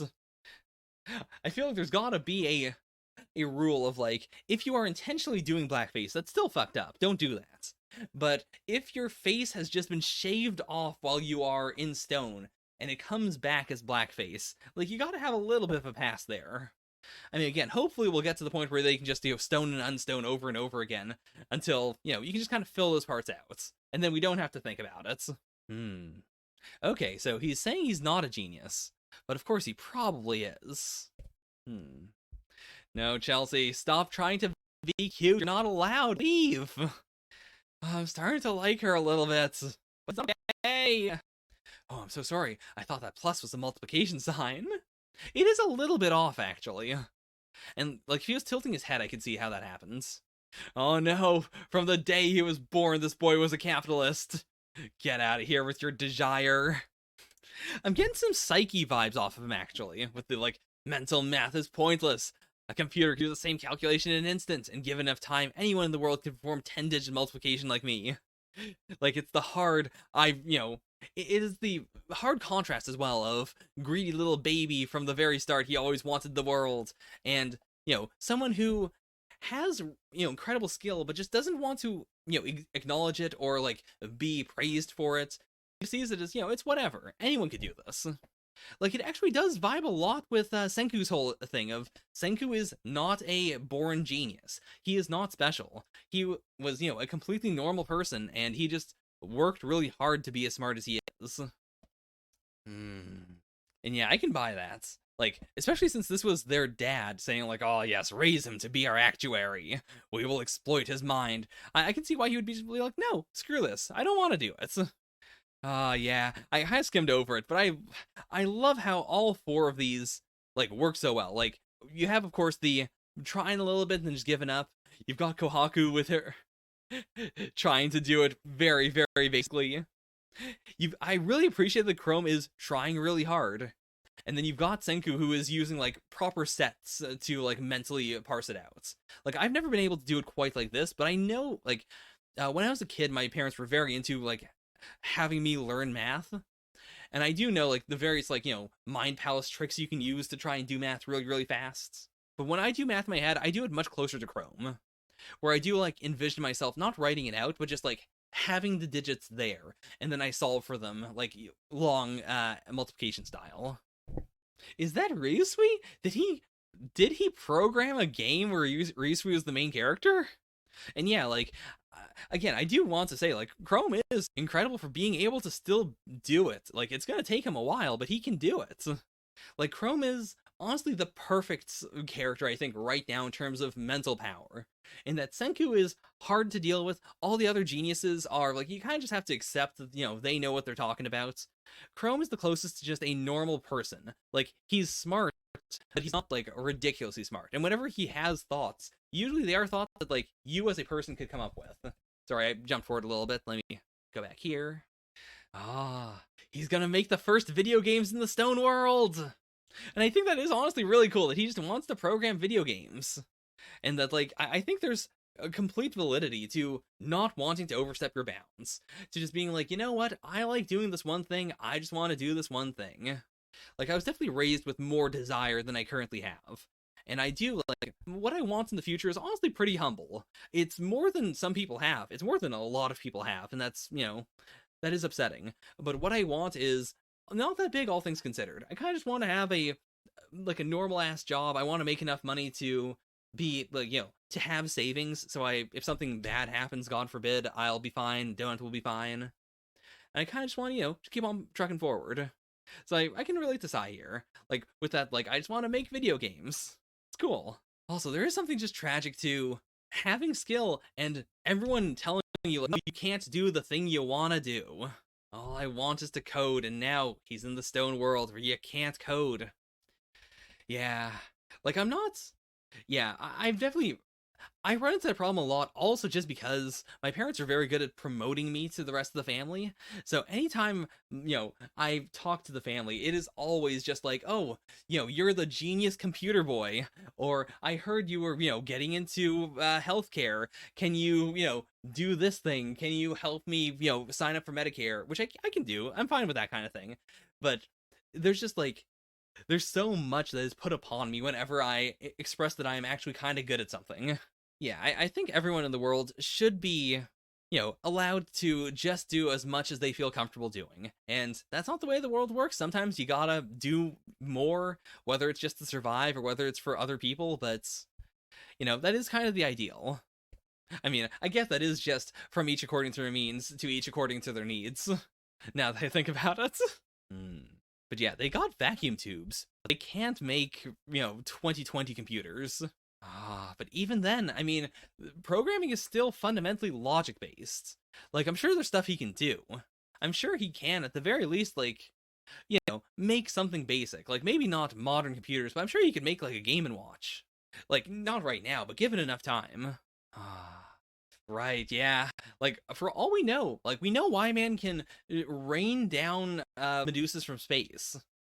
It's not that out of the question that either he could shoot a missile at them, or even if he only has Medusas, that he could just physically fire Medusas, like, at hard enough force that they, he could, like, hit their shuttle and make them miss. And, send them flying into the void of space. Yeah, they need computers. I mean, I think that's how they're going to dovetail it. Like, no matter what, they need computers in order to, at the very least, like, once they've started the launch, in order to correct for it. And when they have computers, then, Sai will be more ready to help. Yeah. Who says I can't code? Coding is all I can do. So is he going to just write down the code theoretically? Because, like, if he has that processing power, then he can probably do what I can't, which is... write code without a without a platform that is outright telling you, hey, this is wrong, hey, this is broken, hey, this is probably why your code doesn't run. Like, my coding skill is on the level of, I know syntax and I can do some coding, but then it usually comes down to I write the program and then it doesn't work, and then I spend an hour figuring out what the heck I did wrong. Whereas with Sai's brainpower, I think he probably could, just from the start, write out code that will work. Oh, that visual is so fucking good! Oh my god! Like, the force of his writing, just the big, blocky, chunky, like movement lines obscuring all the code he has already written is so good. And that's not, it's not even like a programming language. That's like base code, right? Or I forget what it's called. That's like machine code. I mean, it's not zeros and ones. Yeah, assembly. Thank you, Novo. I was trying to figure out what the heck to call that. Because, it's not binary, but it is, low-level machine code. It is assembly. God damn. The most direct way to talk to a computer, and the oldest type of programming language there is. Damn. Yeah, that is unbelievable. And that's so cool, too.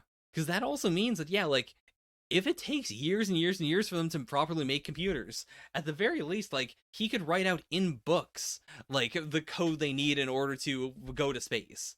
And then it would just take, significantly less skilled people to just, manually put it into the machine. Also happy, that sucks ass. Damn. So this isn't even a fictional game, it's just, this is the code for Dragon Quest. You're telling us no matter how primitive the machine, your coding could create a whole universe inside a computer? Damn. If you can make an NES, you can make a rocket fly. Oh boy. Oh boy, we're getting a Stone World computer! I cannot wait to see how massive this fucking thing's gonna be. Because, space is really no object. It's not like they have to rent land or anything. So if this is going to be a vacuum tube computer that is the size of a building, they can do it. It's fine. There's nothing stopping them. It's just going to take a whole goddamn lot of time. And also, I think that would fit the series a lot more if Kiseki is, making this giant vacuum tube computer. And they're, breaking tubes and stuff all the time. Oh, that feels so Dr. Stone. I feel so good. I gotta take a drink of water before I pass out from how good Dr. Stone is. But yeah, I believe the old Nugget is, a graphing calculator stronger than any of NASA's computers. I know it's not just, a pocket calculator, but I think a graphic calculator is actually stronger. Oh, damn. I'm feeling that good Dr. Stone burn again. It's a bit early to say this, but I feel like Sai might be my favorite character since, Chrome. If he manages to stay in this level of, having this passion and being really good, but also not being able to really express it because he doesn't have the right technology, I might be very excited. Because also, I like his personality. He's really cool. Dr. Stone, not as good as Undead Unluck. I would say not as hype as the Elusive Samurai this week. It was a good Elusive Samurai. But Black Clover, I feel like it's beating it. Holy shit. Dr. Stone is so good. I love the series. I love Jump. Okay, 2 more series, then the author comments. Then I will pass out. Actually, let me turn on the AC right now. I do have AC. This is Donut's old recording room. My mic is further away than Donut's mic used to be. Plus I have a barrier. Plus I have a directional mic, which should, the amount of audio you can get dies down significantly once you get past, the area I'm physically in. So you might actually not be able to hear anything. I mean, Discord also has, advanced, noise suppression. So we'll see how, we'll see how the YouTube people are. But even then, this audio is kind of crappy. It'll be fine. You guys will be fine. I'm guessing he's probably recreating it rather than, copying it from memory. Because if I'm guessing correctly, I'm guessing that also the game that he made where Risui was the main character, I'm guessing that was just a, reskin of Dragon Quest. So, if it's his favorite game as well, I could see a situation where, his parents got rid of all of his gaming stuff, and so just within Microsoft Excel, he had to just recode Dragon Quest from scratch so that he could play Dragon Quest again. I could see that being a very specific thing that he knows how to do. Yeah, I mean, he could have made a Famicom disassembler, but I'm guessing it's probably not literally Dragon Quest. I'm guessing it's just, he knows how to make something that is close enough to Dragon Quest that he can play it. Alright, so that is Dr. Stone. Got 2 more series, then we're getting out. Let's hop right into My Hero Academia, number 320, Deku versus Class A.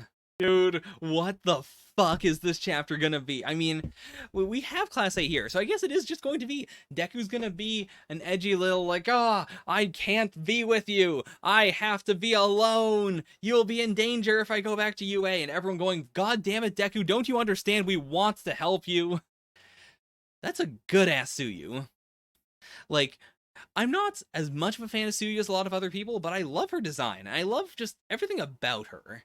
It's more just like we haven't had enough of her for me to be as endeared with her as I am with other characters.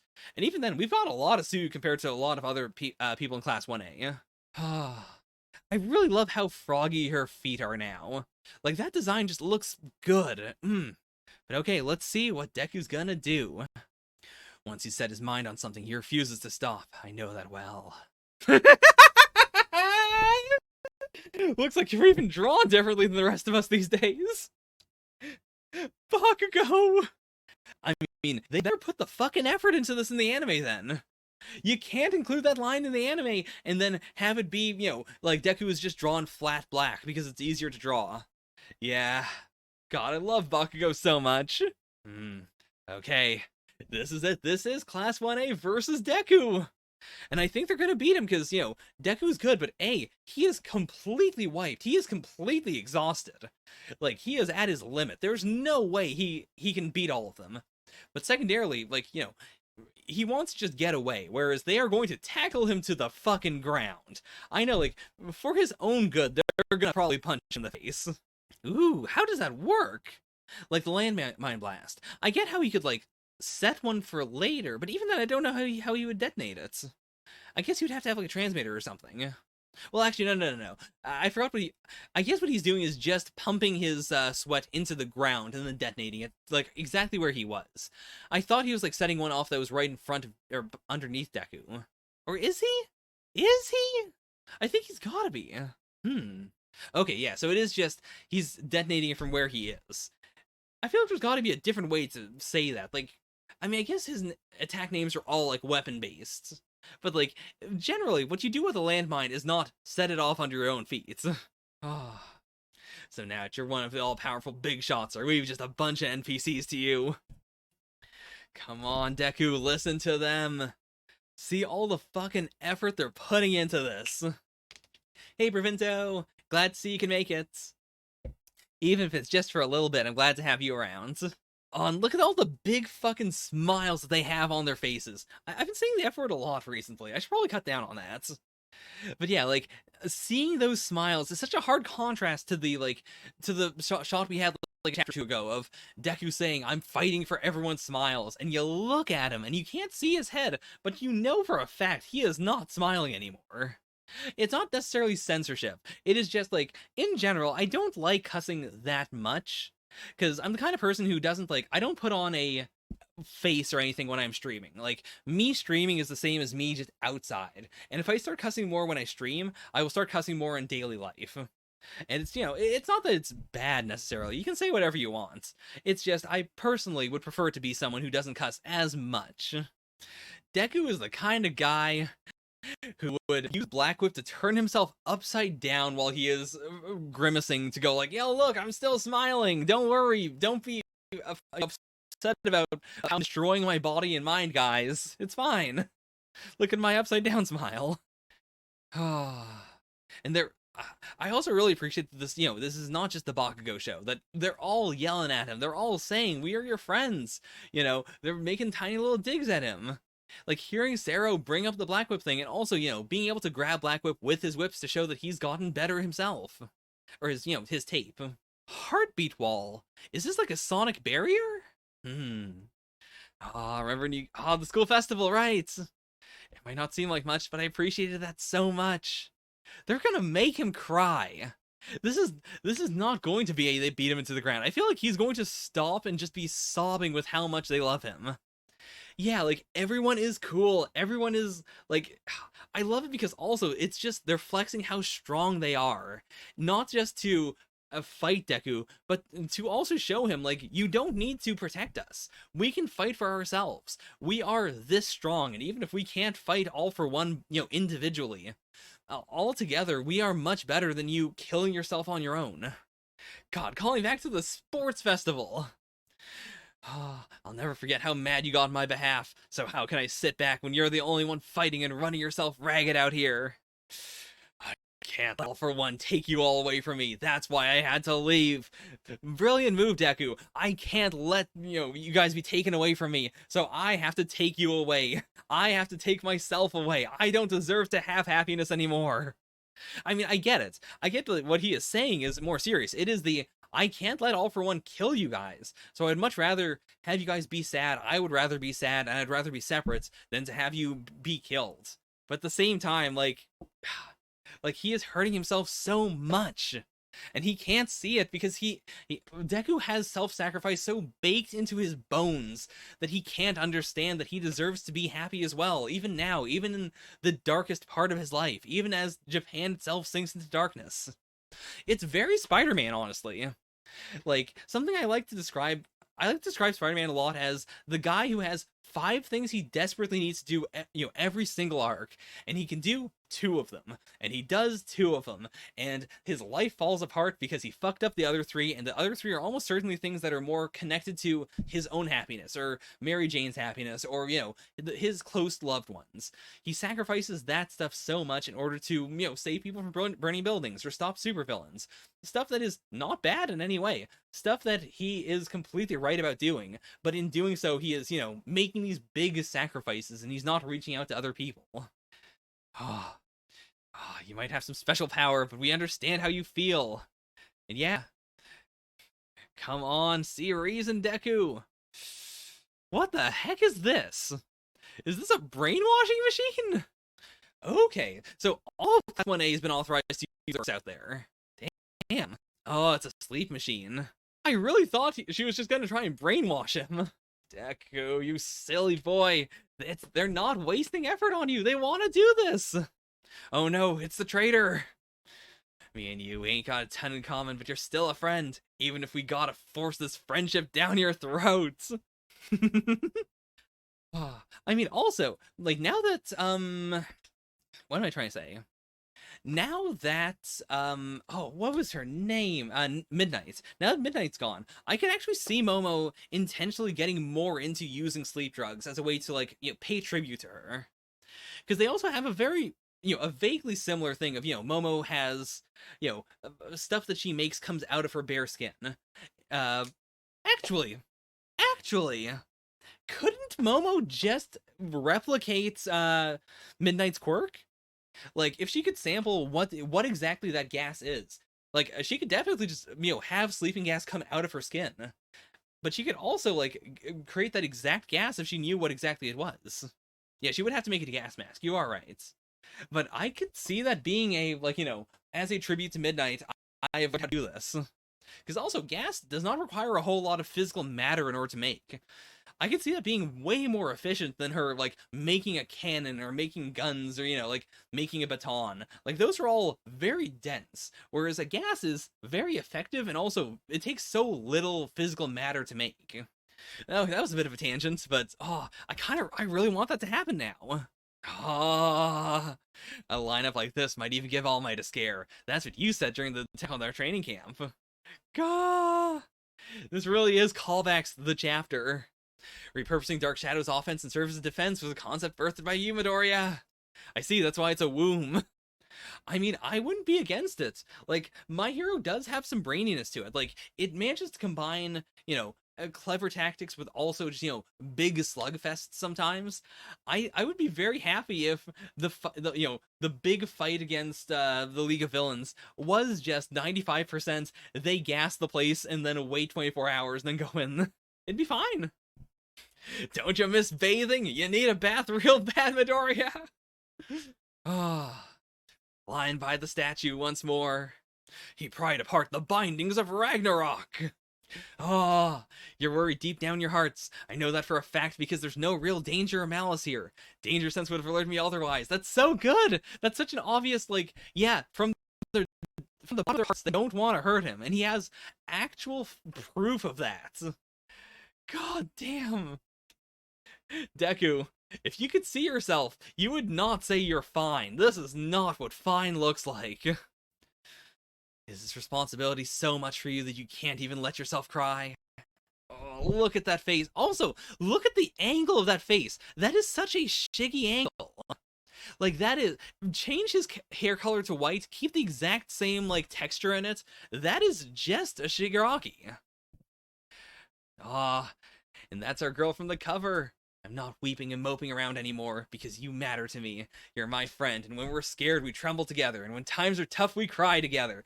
So if you're dead set on being some comic book superhero, then Class A won't let you live that fantasy alone. Holy shit, Suyu! Suyu's so fucking good! I mean, Class 1A is so good. 10 out of... Let's not waste any fucking time. I'm putting this right to number 1. How could this not be number 1? Given any other chapter. Oh my god. You know in the Wolverine when they get Logan clean and they just toss him into this big Japanese bath and they grab mops and they just like scrub him with the mops? That's exactly what they need to do with Deku. Deku is so filthy right now. Oh my god, this boy. And I get it. I completely get that sentiment of, you know, you guys should be protecting yourself, or don't waste this effort on me, I'm not worth it, or, you know, I can do it all myself, so, you know, you shouldn't be trying to help me. Like, like, I feel for Deku so much here, because he has such purity to himself. He's doing this all for such a good reason, but he needs to learn how to accept help. This is so perfect. Because also, there's no malice in here. I feel like so many, like, even, you know, in DC and Marvel, there are so many times where characters do this, and in order to, like, increase the emotion of the chapter, I guess, they add more malice to it, and it feels like everyone hates each other, and there's no hatred in this. Like, everyone knows why Deku's doing this. Everyone wants what is best for Deku. They are doing their best to, you know, help him. It's so pure, it's so good. Yeah. Like, I really, you heard yourselves, right? I really thought this was going to be, we're going to punch you into the ground. And that is so not what this is in the slightest. Yeah, it's an intervention. It is a Deku, we need to talk. Oh, I feel like this is, I mean, especially with the, you know, you can't even let yourself cry. Next chapter, I think Deku is gonna be sobbing because how much everyone cares about him. And, you know, him finally getting it. If anyone punches him, it's probably gonna be awful. I do think Class is clearly on the side of, we're not gonna hurt him, we just need him to see sense. Bakugo, I think, might actually still punch him in the face. That still feels very much like him. Ochiko slap would be very good. Again, like, I'm really glad that Horikoshi seems to be giving her more to do now. And I think giving him a big slap would be good. Yeah, you're right! Also, because we could have the, like, she slaps him in the face, touches him with all her fingers, and that is a simultaneous, like, sense, and also, like, you are on the verge of passing out, so I'm going to levitate you so we can, like, levitate you back to UA. Desperately needed. Like, it'll be a long time waiting, but at the same time, like, you know, 300 chapters is better than Naruto at the very least. I mean, I was recently rereading, the, like, the first post-time skip arc where Sakura is good. You know, the stuff happening in the sand. And that was really good and made me go, like, yeah, I really wish that we had continued to be doing this throughout Naruto. As opposed to, Sakura's really strong, and we're gonna show you that sometimes, but she sure as hell is not gonna be important. Yeah, I would really like to boil it back down to the original, you know, the original people who were closest to Deku. That would feel very, very satisfying. Is there anything else I have to say? Also, I'm very happy with how well my laptop's been holding up, by the way. Like, I've been encoding this whole time. I've been, you know, streaming. It's doing pretty good. I feel very confident in saying that if this stream gets to the very end, then I can definitely do all the streams I promised to do. Like, I was gonna find a way no matter what, but still. God God. Also, just the art is so good. And with Horikoshi doing these color pages as well, like, I really, really hope he doesn't burn himself out, because My Hero has been fantastic. And I can just tell with every single chapter, like, this is the stuff he has wanted to do for so long. He had to just put down the groundwork in order to get here. Just, I feel so happy for him. I feel so happy just as a fan of My Hero that we're finally getting such good, consistent hero. Yeah, you gotta have the academia before you can get to the hero. I was really, really worried. Like, when I kept on saying I don't like the academia part of My Hero, it's because I didn't think we would get to this point. I was really doubting the series, and I'm very, very happy to be proven wrong. Yeah. Oh, and I'm so happy that it seems like we are going back to UA, and UA is going to be important in the final arc. Like, I'm really glad that we're not graduating from it in order for the series to be as fire as it's been for the past, like, 100 chapters. Okay, I think that is it for My Hero Academia. Fantastic. Oh, my throat does not remember what it's like to stream. It is being torn the heck up. Don't worry, I don't have much else talking to do today, so I'm gonna take it easy, gonna rest up, stream on Monday, of course, and then I'll make up for, the streams I missed. But before any of that, we've got some me and Roboco to get through. Let's see, where does the comedy roulette land? Also, incidentally, let me do the thing first before I start talking. Me and Roboco, Chapter 50. I still have not gone on anti-Roboco Twitter. I know it exists, but I genuinely cannot understand why people would dislike Roboco so much. Like, it's so... You've seen my streams, you know how much I like Roboco. So I see they're playing Shogi? It's your move, Roboco. I resign. Okay, ghost stories in Roboco. I mean, we know ghosts are real, we know there's supernatural stuff that's real. We could be doing something interesting in this one. I also really like that this is... I mean, it is a joke on the, doing the mental battle, in that, like, there's only one move played. I appreciate that Mangaka is sweating as much as Roboco is. Like, this is not a gag of Roboco overthought it. It is, they both did the mental battle and realized, okay, Roboco's gonna lose, but it was going to be very hard. Right, she is the queen of board games. I kind of forgot about that part of her. It was an all-mind battle. So it'll probably be the classic, school ghost stories, or, like, the 7 legends of the school. Oh, Bondo, you can't wimp out here, come on! Will you come too, Bondo? These two are great. What a flyhead! Is this a Jujutsu Kaisen reference? If not, what in the world would this be? I mean, it's got the blobby shape that implies to me that it's probably... Okay, got it. I was going to guess if it's not a Jujutsu Kaisen thing, it would have been, like, the profile picture of, like, someone on the comments page. Oh no, she switched into horror mode. Roboco, stop! When I think about it, Reiko's my friend, but I'm still scared of other ghosts. Okay, there was once a promising young boy on the soccer team here. He loved the game. He'd always say practice alone, but he pushed himself too hard and got an injury that meant he'd never be able to play again. But he couldn't accept that and jumped off the roof of the school to his death. That's actually really creepy. That is actually really fucking creepy. God. I mean, it's still, like... It's still goofy, but at the same time, that is actually a really creepy story. And also, I forgot how good Miyazaki was at the horror face. Like, he really only has one horror face. But damn. Oh, I got in the wrong position. Okay. Okay, so that was just Roboco. But he's still there. There are other stories too. Hands spreading out of the ground, staircases that never end, mirrors facing each other at nights. And there's the sea hag who won't let you leave until you play perfect C on the recorder, and the lost and foundling who steals you away to the other side if you lose 3 things at school. Yeah, she knows so many of these. And so many of these are, like, these ones are more generic, but these 2 are actually pretty well thought out. There's the boy who woke up to go to the bathroom, then tripped and wet himself. The soggy 4-eyed weeper. Oh no, it's the sea hag. For being able to only draw the one face, Miyazaki Sensei is really getting a lot of mileage out of this one face. Don't do it. Don't take the recorder. If you can't play a clean C, the sea hag will possess your body. Oh no. There's no way. There's no way. Roboco's being sent straight to hell. Yep, there we go. There we go. It's been a while since we've had a new Roboco power. So I see she can seal ghosts away within her. Aw, they didn't keep it. Come on. You couldn't keep her arm as a recorder for like one panel? Yeah, come on. Roboco's invincible. There's no way she actually went to the afterlife. Oh, it's the Lost and Foundling.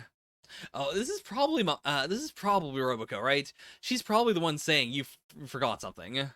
And damn, Bondo actually is stepping up. That's more balls than I expected, honestly. Who? Ken Kova. Who? Okay.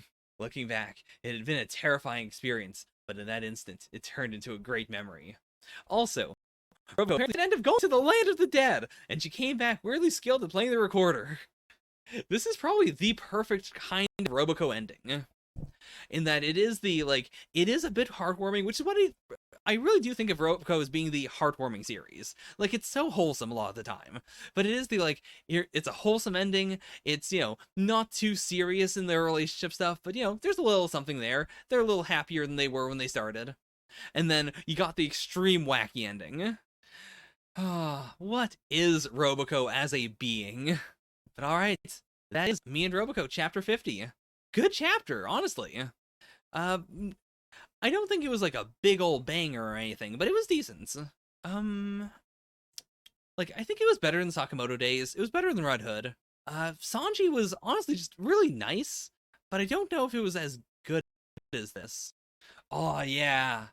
They could honestly do that. I could definitely see an entire Roboco in the Afterlife chapter. The only problem with that is that they tend to be very stingy with weird, when Roboco is extra weird, usually we see it through Bondo's eyes. As we don't want to show you too much of Roboco when she is alone and being extra weird. Whereas Roboco in Hell, I think, would be lots of good weird. I think we would see the other Robocos and stuff. I feel like it might be a little too much. I'm gonna slip this right below Shokugeki no Sanji. I do think it was a bit better. But this was still very fun. And I mean, everything this week was good. As I say almost every week. Jump is just good. Can't read this. I am not caught up with Super yet. I gotta do that as well at some point. That is not a promise. Did they put yeah, they are just putting the copyright stamp on all of these now. Not on author comments. No one's stealing author comments. No one cares about author comments. But okay, so these are the Mangaka Musings for 7/18. Ooh, the Promised Neverland writer interview. I'll do that some other time, maybe. This is probably not... Yeah, I don't want to stretch this one out too much. I'm still getting back into the swing of streaming.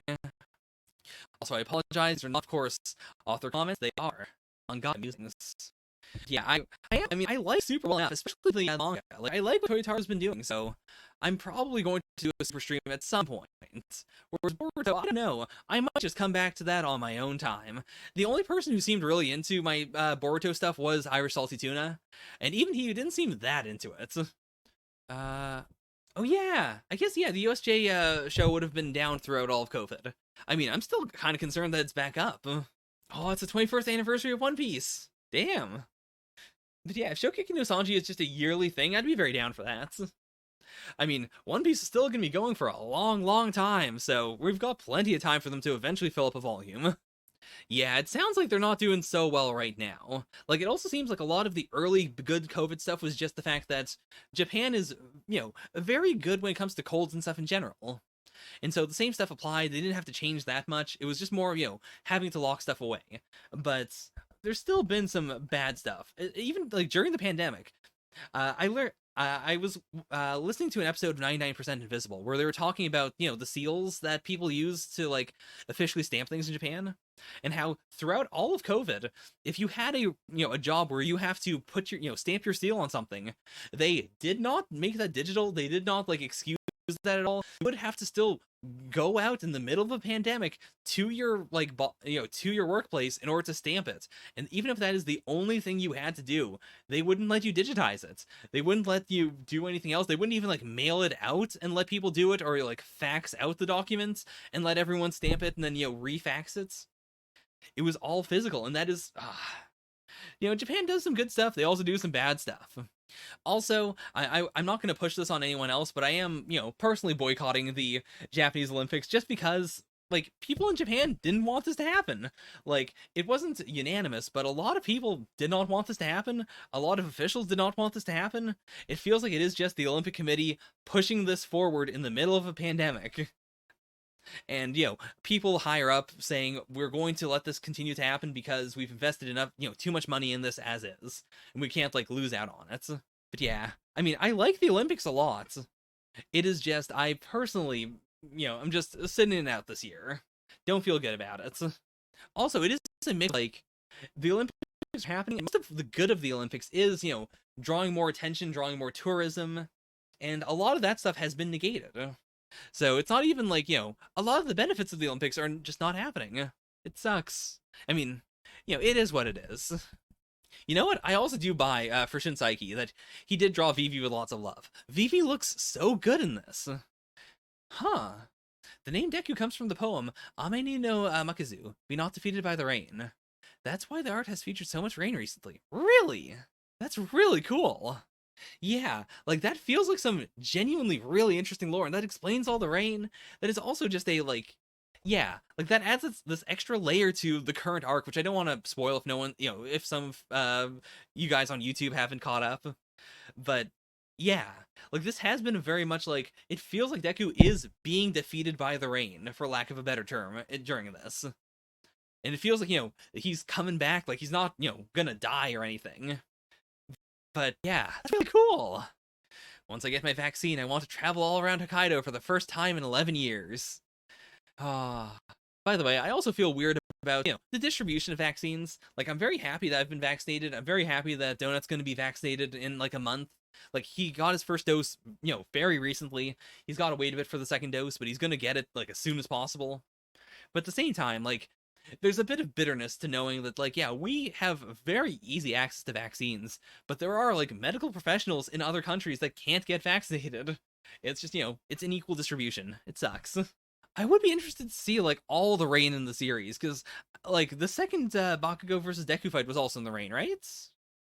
Yeah, that's also very upsetting. Like, the area I'm currently in, I don't want to get too deep into this, but in Canada is perfect, especially with like distancing and lines and stuff. But like most places have like the stay 6 feet apart, and most people abide by that. Most people also wear masks even after being vaccinated, because of course, like, A, you can still spread COVID even if you're vaccinated, and B, the Delta variant, which is going wild in Ontario right now, which is where I live. Like, the Delta variant can still take you out for a while. Like, it won't kill you if you've been vaccinated, but it can still do damage to you, like serious damage. And so I'm very happy that in my, hometown, most people are wearing masks unless they're like outside in an open area. And with that, I can accept it. I can keep a mask on me and put it on if I'm worried. But then we went to like McDonald's recently, and in McDonald's we were masked up. No one else was. Everyone was, super close to just random other strangers. No one cared. It really sucked. Oh no. The rain sounds like Deku being beaten. How would I put that? What is the good goof there? I guess it would just be like, the rain sounds like Deku screaming. I don't know the first thing about a serialization or living alone. I feel like I'm just running along as I'm laying down the track. Oh man, my heart is honestly feeling bad for Yuki Kawaguchi. I really hope they manage to make it work, because Red Hood isn't my favorite thing, but it has a lot of promise. And like also like being young, living alone for the first time, doing the serialization, trying to be a mangaka, being serialized in Jump, like there's so much there that I really hope they succeed. And it's not like anything in Red Hood is bad. It's just kind of generic. And it's something where, like, I've seen so many other series that have also, like, the first chapter is good. There's some promise there, but it's not blowing my socks off. So I'm really, really hoping that Jump lets it have time to breathe. I hope it does well. I hope also that, it continues to grow and get really good. Yeah. Oh, the main lines of my art are done with a Japanese fine point brush, and I often ruin the brush by forgetting to wash it. That's really cool. Like, yeah, the visual of Neru, like, first of all, it doesn't feel that digital, but also, like, it definitely has that brushy quality to it. Like, it has that 90s throwback energy, and knowing that at the very least, that, he's using a fine point brush in order to do it makes so much sense. Like, as good as, digital brushes are, there is just a difference that you can tell. There's like an element of chaos to a physical brush that just, cannot be perfectly replicated. And yeah, Novo, I can't imagine how horrifying that is. Just be like, yeah, I could fail at any point, and I know some people are going to be rooting for me to fail. And I just gotta go for it. Like, you just have to have a lot of resolve there, and you have to have a mix of some flexibilities you can change things, and also, like, still knowing what is going to be good about your series, and still focusing on the parts that are good. Like, I really, really love Horikoshi for standing up to, all the people who were, throwing so much criticism at him in, the previous arcs. Because I can tell that he wanted to get to this point, which everyone seems to universally love. But in order to get to there, he had to go do some stuff that wasn't perfect. And yeah, it's a grindstone. Yeah. Ooh, I'm guessing they go to the aquarium for Enduring Blue Box. Oh, a shooting star! World peace, world peace, world peace! I said it in time! You know what, Hajime Komoto? If you cause world peace to happen, I will forgive all of Mashal. I mean, also, to be fair, it's kind of hypocritical saying that when I've been keeping up with Mashal as of late, and I do think this current arc is, like, it's not what I think people like about Mashal, but it is pretty cool. I'm still debating over whether I should buy Monster Hunter. My time will be hunted more than the creatures. Ah, man, these are really, they're not great, but like I'm happy at least like seeing how happy everyone is. Like these are not super downery. I think I've been more downery than the author comments. The author comments have been fine. Yeah, these feel like I can just over these because they're it's whatever. It's about food. It's about dropping your phone. It's but like, these have been good. Oh, so what is currently here? Oh, I mean, I did read this week's Ghost Reaper Girl, and I did like it well enough, to be honest. But man, oh man, I cannot put the Mangaka Musings above Sakamoto Days. But this wasn't the greatest Sakamoto Days, honestly. Like, it was fun. It was good in its own way, but, like, the action was just average for Sakamoto Days. The gags were okay. I think I'm gonna do it. I think it's gonna happen. Last chapter was, like, the end of the long arc that we've had. And this chapter was more of a breather, which is also kind of why I think it's gonna happen. Yeah. This was it was a nice little bit of joy. I can't dunk on this one. Yeah, it was good. Mangaka Musings, good this week. Man, it feels weird. But I want to be open. I want to be honest. I want to, I'm not going to just dunk on something unnecessarily for the, just for the sake of a bit. And yeah, these are honestly, I really like the way these rankings shook out. Like, my hero really, really fought hard to earn it this week, but it is undisputably the best thing I read. And then everything else, good, good, good, good, good. I mean, I would say like, even Sakamoto Days, I mean, it was still good. I still liked it. I'm sure I laughed. It was just, this was all good. Ah, Shonen Jump is a treat. As shitty as it can be sometimes, that's mostly just Shueisha. The magazine itself is still on fire. All right, that's it. That's Jump. I look forward to doing Jump not too long from now.